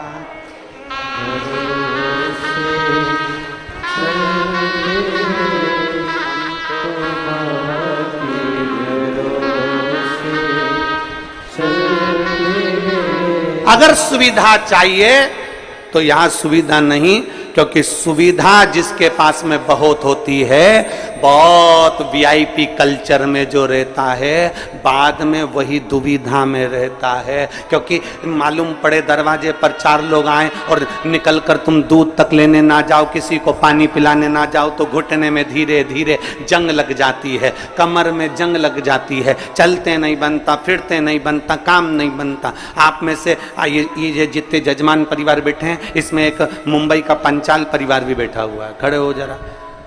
ये दोनों ऐसे जजमान हैं कि जब से कुबेरेश्वर बाबा के धाम से जुड़े हैं, एक भी कथा ऐसी नहीं निकली जिसमें ये यजमान नहीं बने कुबेरेश्वर धाम के। और इन दोनों की आदत ऐसी है कि जैसे ही श्री शिवाय नमस्तुभ्यम बोलने का नंबर आएगा, ये दोनों जमीन पर बैठ जाएंगे और बाबा से विनती एक ही चीज की करते हैं, अगली कथा जब भी हो, बस बाबा अगला जजमान फिर तुझे बनाना है। ये सोफे पर बैठ के, पलंग पे बैठकर श्री शिवाय नमस्तुभ्यम बोलते ही नहीं है, ये दोनों नीचे बैठेंगे जमीन, दोनों जमीन पर। दोनों के पांव में प्रॉब्लम है, दोनों के पांव में दिक्कत, पर जितनी देर 5 बार हम 7 बार जो हम श्री शिवाय नमस्तुभ्यम व्यासपीठ से बोलते हैं, तब ये कहीं पर खड़े भी होते हैं ना तो जमीन पर बैठ के बोलना चालू कर देते हैं। तो हमने इनसे एक दो बार पूछा भी, तुमको मिलता क्या है ऐसा? तो क्या इस भूमि में कुछ चुंबक है, नीचे बैठकर जब बोला जाता है और बाबा से मांगा जाता है तो वो वापस खींच कर बुला लेता है। चुंबक बैठ, ये मुंबई से आते हैं, हर कथा में जजमान बन जाते, हर कथा प्रत्येक।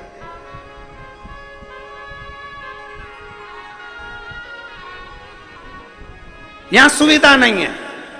जिसको बहुत सारा राजसी ठाट चाहिए हो तो वो अपने घर से, अगर किसी को लगता हो कि हाँ हमको ये वीआईपी व्यवस्था चाहिए, तो अपने घर से एक बढ़िया गाड़ी तैयार करे, उसमें पूरी व्यवस्था लेकर पहुंचे। पर बाबा के यहाँ पर तो केवल एक चीज मिलती है, यहाँ कंकर और शंकर के सिवा कुछ नहीं मिलेगा। केवल कंकर शंकर, केवल कंकर शंकर। जमीन पर सोगे, अपनी पन्नी बिछाओ, अपनी दरी बिछाओ, अपना ओढ़ो, अपना सो, क्योंकि आपका अपना ये कथा का पंडाल नहीं होता, ये कथा का पंडाल नहीं है। जब आप बाबा के धाम पर कथा सुनने के लिए आते हो तो हम तो ये मानते हैं कि जैसे कोई पूर्व के समय में तीर्थ करने जाते थे, अपनी दरी, अपना सामान, अपना बर्तन लेकर जाते थे और बैठकर तीर्थ करते थे, बस बाबा के धाम में वैसे आओ, अपना तीर्थ करो, अपना आनंद करो, बाबा से गुणगान गाओ और बाबा से प्रार्थना करो और चले जाओ। फिर वो धीरे धीरे धीरे धीरे धीरे धीरे तुमको कैसे बुलाएगा, कितने ठाठ से बुलाएगा, ये उसके ऊपर निर्भर कर। कितने ठाठ से बुलाएगा ये उसके, जैसे भी आदरणीय विधायक महोदय कह रहे थे, पहले हम आए ट्रेन से, ऑटो से, फिर बस से, फिर गाड़ी से, फिर बाबा ने कृपा कर बुलाया। ये शिव भक्ति है। वो कैसे बुलाएगा वो आपके ऊपर निर्भर करता। आप में से कई माताएं ऐसी बैठी है जो एक बार नहीं कई बार बाबा के धाम आ चुकी, हर 2-3 महीने में आ जाती, हर 1 महीने में पहुंच जाती, बाबा के धाम पर आकर अपनी सेवा करी, चाकरी करी, झाड़ू लगाया, पोछा लगाया, बर्तन भांडा साफ करा और बाबा से विनती करी, हम तो बाबा के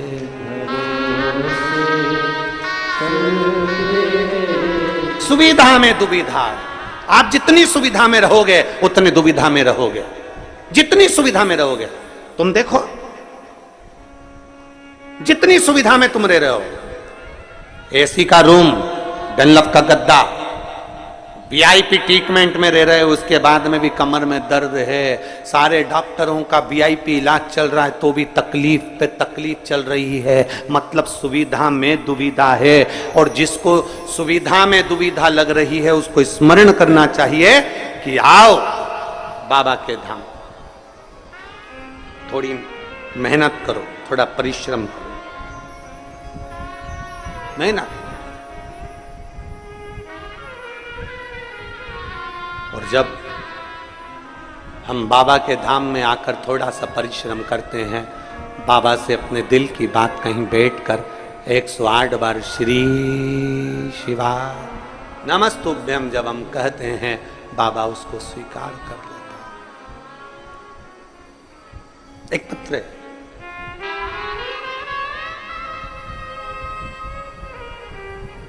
मैं देवेंद्र सिंह, गांव खेरखेड़ा, जिला झालावाड़, राजस्थान का निवासी हूं। कहीं बैठे हो तो हाथ हिला सकते हैं। मैं देवेंद्र सिंह, गांव खेरखेड़ा, जिला झालावाड़, राजस्थान का निवासी हूं। दोनों हाथ हिला दो एक बार। आ जाओ, एक बेलपत्र लेकर चले जाना, आ जाइए। गुरुदेव, मैं 2 साल से इंडियन आर्मी की तैयारी कर रहा था, लेकिन पत्र को आप लोग एलईडी पर या अपने मोबाइल पर या आस्था चैनल पर पढ़ सकते हैं। तैयारी कर रहा था लेकिन किसी न किसी कारण से असफल हो जाता था।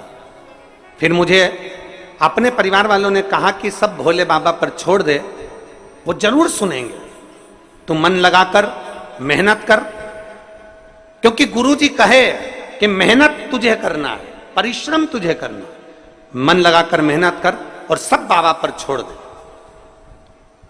शिव जी पे जल चढ़ाना प्रारंभ कर दे। देवेंद्र सिंह ने जल चढ़ाना प्रारंभ कर दिया, पशुपति नाथ का व्रत भी किया और सीहोर आए। यहां आकर हमने कंकर शंकर की पूजन करी और कंकर शंकर की पूजन कर कर भोले बाबा से प्रार्थना करी और बाबा ने ऐसी कृपा कर दी कि आज मेरी सिलेक्शन इंडियन आर्मी में हो गया और मेरी पोस्टिंग जम्मू में हुई है। मैं जम्मू में पोस्ट हूं। मैं बाबा को धन्यवाद देने के लिए, मेरी पोस्टिंग जम्मू में, देवेंद्र सिंह, गांव खेरखेड़ा, जिला झालावाड़, राजस्थान का निवासी। यह शिव तत्व है।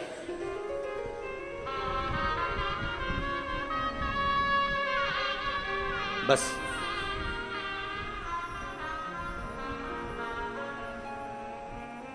जब आप और हम भगवान शिव के भक्ति में रमे, जब आप और हम भगवान शंकर की अविरल भक्ति में रमे, शिव महापुराण की कथा कहती है उस समय पर हमारे भीतर, हमारे मन में संशय नहीं होना चाहिए। इस पत्र में लिखा कि मेरे परिवार वालों ने मुझसे कहा कि शिव पर छोड़ दे, मेहनत पूरी करना, परिश्रम पूरा करना। मेहनत पूरी कर, परिश्रम पूरा कर।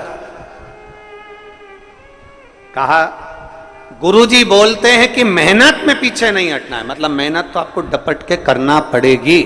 और फिर निवेदन है जो हमने परसों की कथा में कहा था, खांसी हमें चली है तो खांसना हमें पड़ेगा, छींक हमें आई है तो छींकना हमें पड़ेगा, कष्ट हमें आया है तो भोगना हमें पड़ेगा। उसी तरह आपको अगर दुख है तो मेरे बाबा का गुणगान भी आपको करना पड़ेगा, आपकी मेहनत के साथ करना पड़ेगा,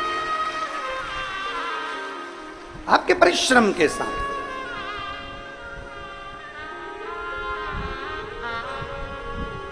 वो कल परसों 2 दिन पहले बोला था,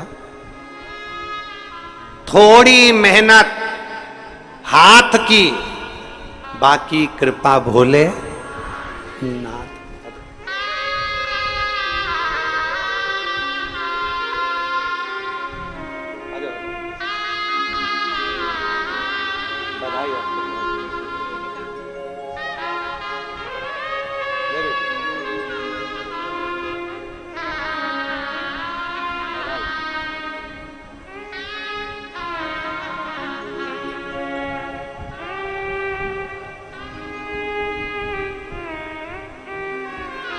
एक शिव के प्रति भरोसा, थोड़ी मेहनत हाथ की, बाकी कृपा भोले नाथ। मेहनत करो, परिश्रम करो, पीछे नहीं हटना। कोई तुमसे कह दे कि तेरे बस का नहीं है, कोई तुमसे कह दे कि तू नहीं कर सकता, कोई कह दे तुमसे कि तेरी गवर्नमेंट जॉब नहीं लगेगी, कोई तुमसे कह दे कि तेरा इंटरव्यू में तू पास नहीं होगा, कोई तुमसे कह दे कि तू इस सब्जेक्ट में नहीं निकल सकता, कोई तुमसे कह दे कि तू सीए नहीं बन सकता, तब उसको एक बार शिव महापुराण की कथा सुनने का मौका देना और उससे कहना कि इतनी मेहनत कर, दुनिया की चुनौती को अपने दिल में रख और चुनौती को दिल में रखकर उसको उस मेहनत के बल पर आगे बढ़कर नौकरी लगाकर अपनी मेहनत कर। कैसे नहीं होगा जी, कैसे नहीं? हार किसकी होती है? जो मेहनत ही नहीं करता। हार किसकी है? जो मेहनत ही नहीं करता। दुकान खोल कर बैठ गया, उसके बाद मन ही नहीं लग रहा क्योंकि इसमें व्यापार अच्छा नहीं चलेगा, व्यापार अच्छा नहीं चल रहा, व्यापार अच्छा नहीं चल रहा, क्योंकि तेरी रुचि नहीं है ना, तो उसमें संघर्ष ही नहीं कर रहा, तो उसमें मेहनत ही नहीं कर रहा।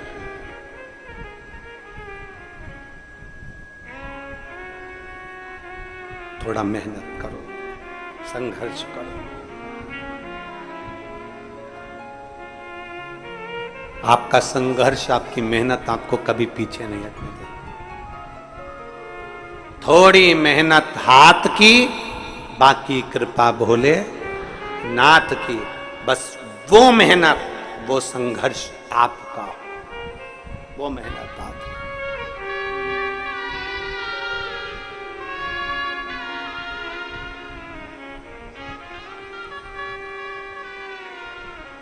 और महाराज जब हम पूर्ण भरोसे के साथ में देवाधिदेव महादेव की भक्ति में रम जाते हैं, पूर्ण भरोसे के साथ, हम पूर्ण विश्वास के साथ में भगवान शंकर की अविरल भक्ति में जब हम रमते हैं, हमारे ऊपर शिव की दृष्टि पड़ती ही है, शंकर की दृष्टि पड़ेगी।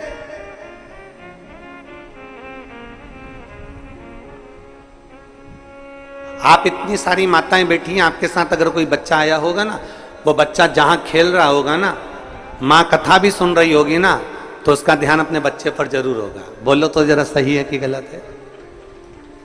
बच्चा अगर खेल रहा होगा तो माँ का ध्यान अपने बच्चे पर जरूर है।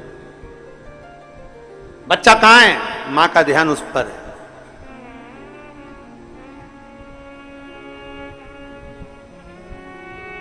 अपने बच्चे पर मां का ध्यान बना रहता है, अपने बच्चे पर पिता का ध्यान बना रहता है, उसी तरह एक लोटा जल चढ़ाने वाले पर मेरे शंकर का ध्यान बना रहता है, बना रहता है। आप शिव के मंदिर में एक लोटा जल चढ़ाने जा रहे हो, शंकर का ध्यान आप पर है, भगवान शंकर का ध्यान आप पर। आप शिव कथा सुन रहे हो, भगवान शंकर का ध्यान आप पर है। सबसे बड़ी भक्ति कौन सी है? मां शबरी अम्बा ने पूछ लिया राम जी से, नवदा भक्ति में सर्वश्रेष्ठ भक्ति कौन सी? नवदा भक्ति में सबसे प्रबल भक्ति कौन सी? नवदा भक्ति में सबसे श्रेष्ठ भक्ति कौन सी है? तो भगवान राम ने कह दिया श्रवणम। नवदा भक्ति में सबसे बड़ी भक्ति है भगवान की कथा को सुनना।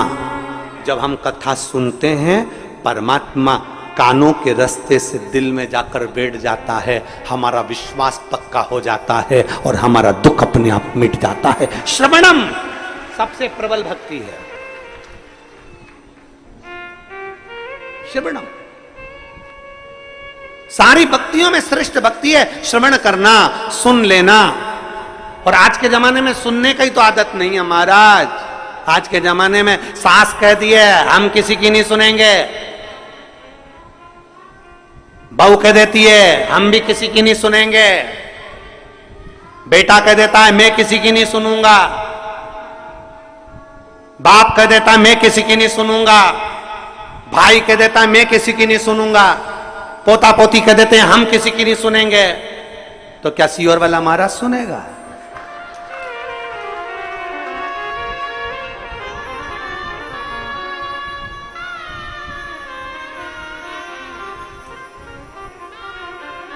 और सही बात है, सुनने की आदत तो डाल ली है,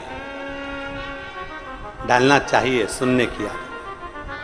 हम किसी की नहीं सुनेंगे, हम किसी के बाप की नहीं सुनेंगे, बाप के हम नहीं सुनेंगे, छोरा के हम नहीं सुनेंगे, सास के हम नहीं सुनेंगे, माँ के हम नहीं सुनेंगे, कल की आई हम तेरी सुनेंगे।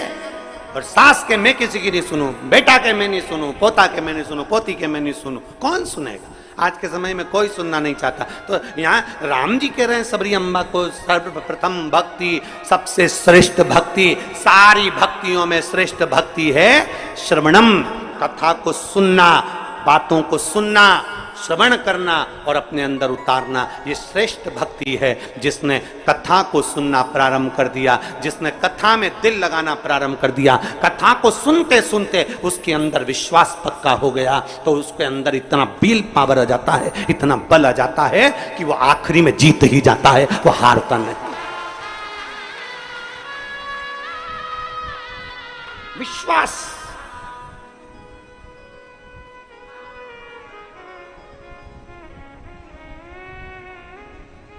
सुनो। और बहुत अच्छा लगता है। देखिए, सुनने में जो सुख है ना, वो कहीं सुख नहीं है। श्रवण करने अंदर विश्वास की जागृतता उत्पन्न होती है।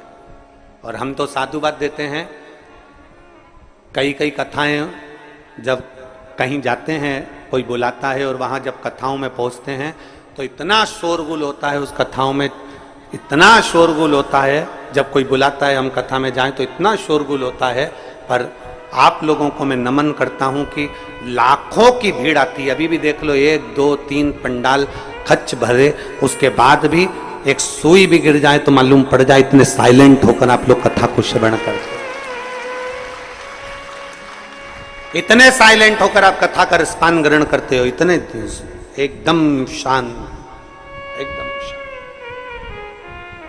श्रवणम, सुनो,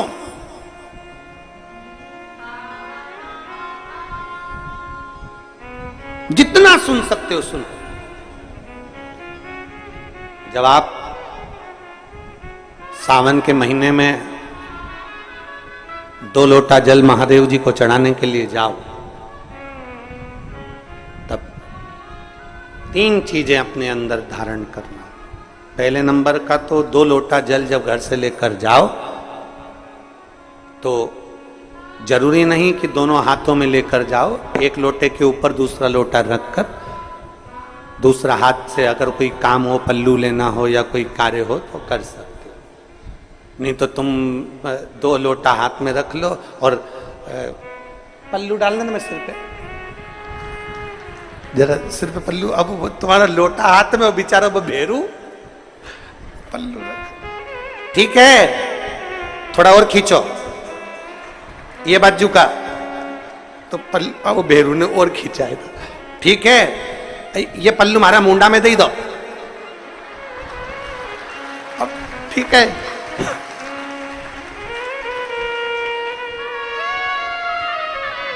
और थोड़ी दूर चली और याद आ गया, ओ बाप, इतने में भेरू ने कहा क्या हो गया, क्या हुआ, ओ हमारे फूल माला की पन्नी तो ही रह गई, जरा उठाओ, उठाओ जरा, ये ले, कमर में खोसी दो, कमर जो खोसे, कमर में पन्नी, और कैलाश पर्वत पे जाके रहूंगी, भोले को अपना, अब पति भी के अच्छा शंकर हुआ और अच्छा जल हुआ,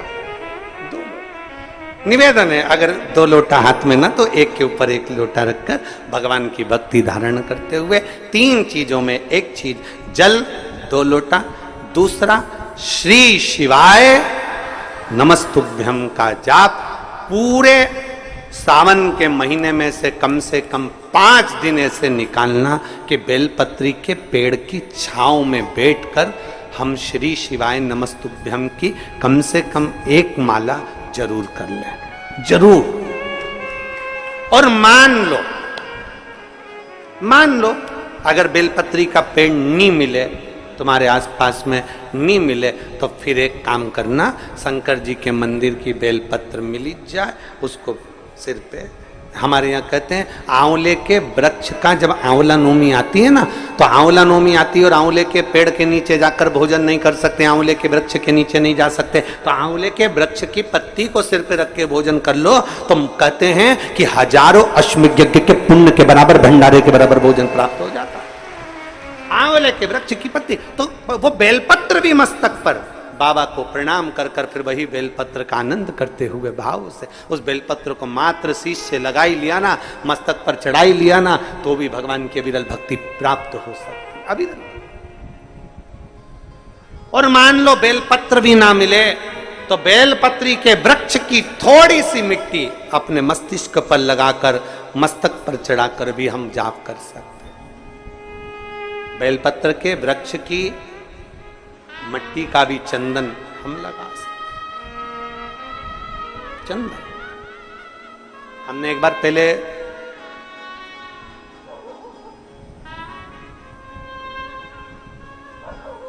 दो 2019 में एक बात कही थी, आपके स्मरण में है कि नहीं वो पता नहीं हमको, पर हमने कहा था कि मान लो यदि कोई बहुत ज्यादा कार्य अटक रहा हो, बहुत ज्यादा कार्य अगर अड़ रहा हो, तो बेलपत्री के वृक्ष के नीचे की मिट्टी का भी अगर तिलक रोज लगाकर आप अपने कार्य के प्रति जाओगे तो 15 या 20 दिन में या 1 महीने में वो कार्य पूर्ण होता ही है। बेलपत्री के वृक्ष की मिट्टी चंदन के बराबर, चंदन की। 3 कार्य में से एक कार्य बाबा को 2 लोटा जल, दूसरा कार्य बेलपत्री के वृक्ष के नीचे बैठकर भगवान शिव की मंत्र जाप करना, और तीसरा कार्य सावन के महीने में प्रयास करना कि एक वृक्ष बेलपत्री का जरूर लगाना, जो वृक्ष बढ़ सके और आने वाली पीढ़ी के लिए आनंद करे। बेलपत्र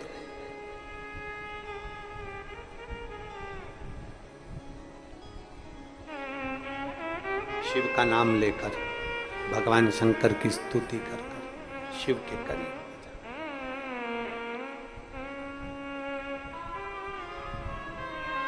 शिव को समर्पित कर,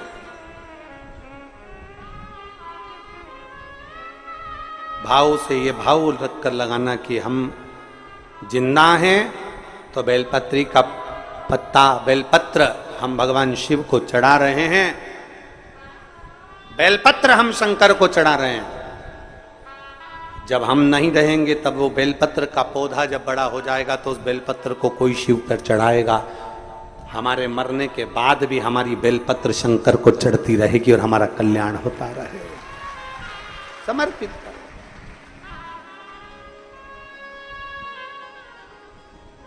बाबा को समर्पित कर।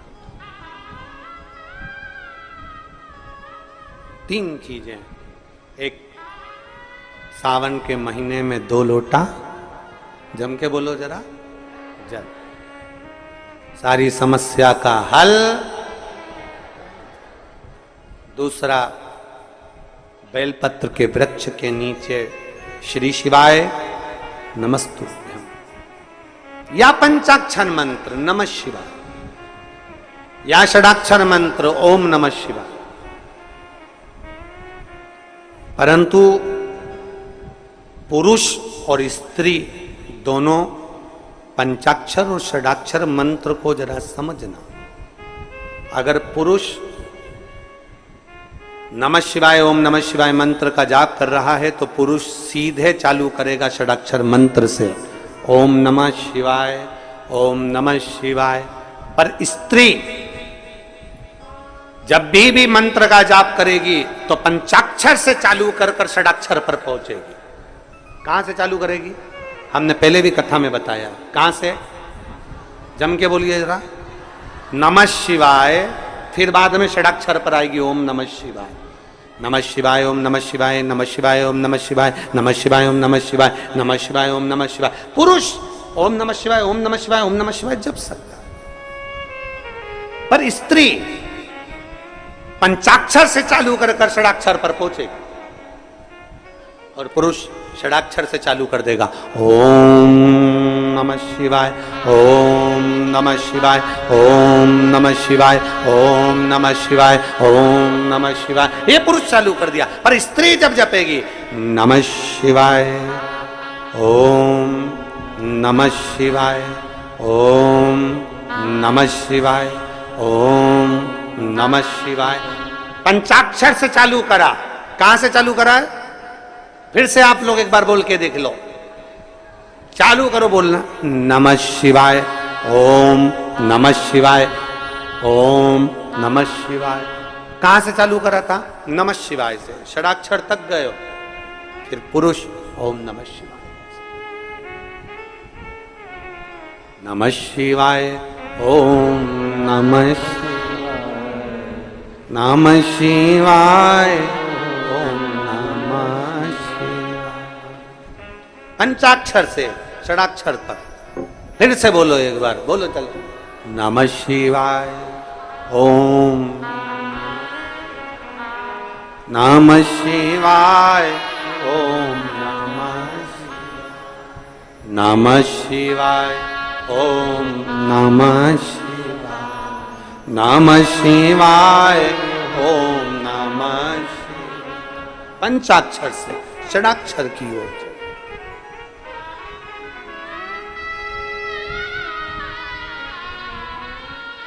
पार्वती मैया शिव जी के साथ में विराजी,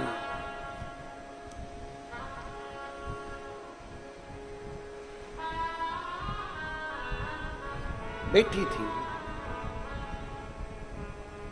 भगवान शंकर के तेज पुंज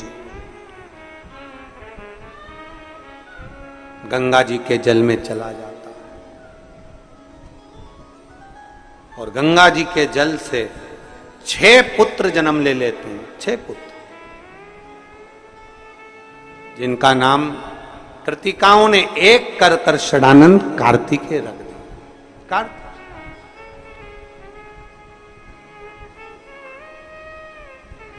षडानंद कार्तिकेय जी जब माता पार्वती जी के पास में आए और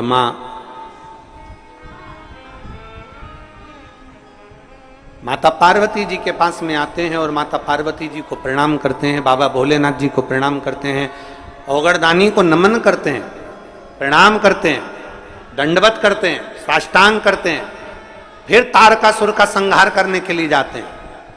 अपने घर से जब निकलो पहले 1 लोटा जल महादेव को समर्पित करो। घर में जो बुजुर्ग हैं, बड़े हैं, उनके चरण छुओ। माता पिता भाई भाभी जो घर में बड़े हैं उनके चरण छुओ। क्यों? क्योंकि शास्त्र कहता है जब घर से निकलते हैं 1 लोटा जल चढ़ाकर चरण छूकर जब हम अपने काम के लिए जाते हैं तो हमारे साथ अपने माता पिता का तप बल भी हमारे साथ, महादेव की कृपा भी हमारे साथ जाती है।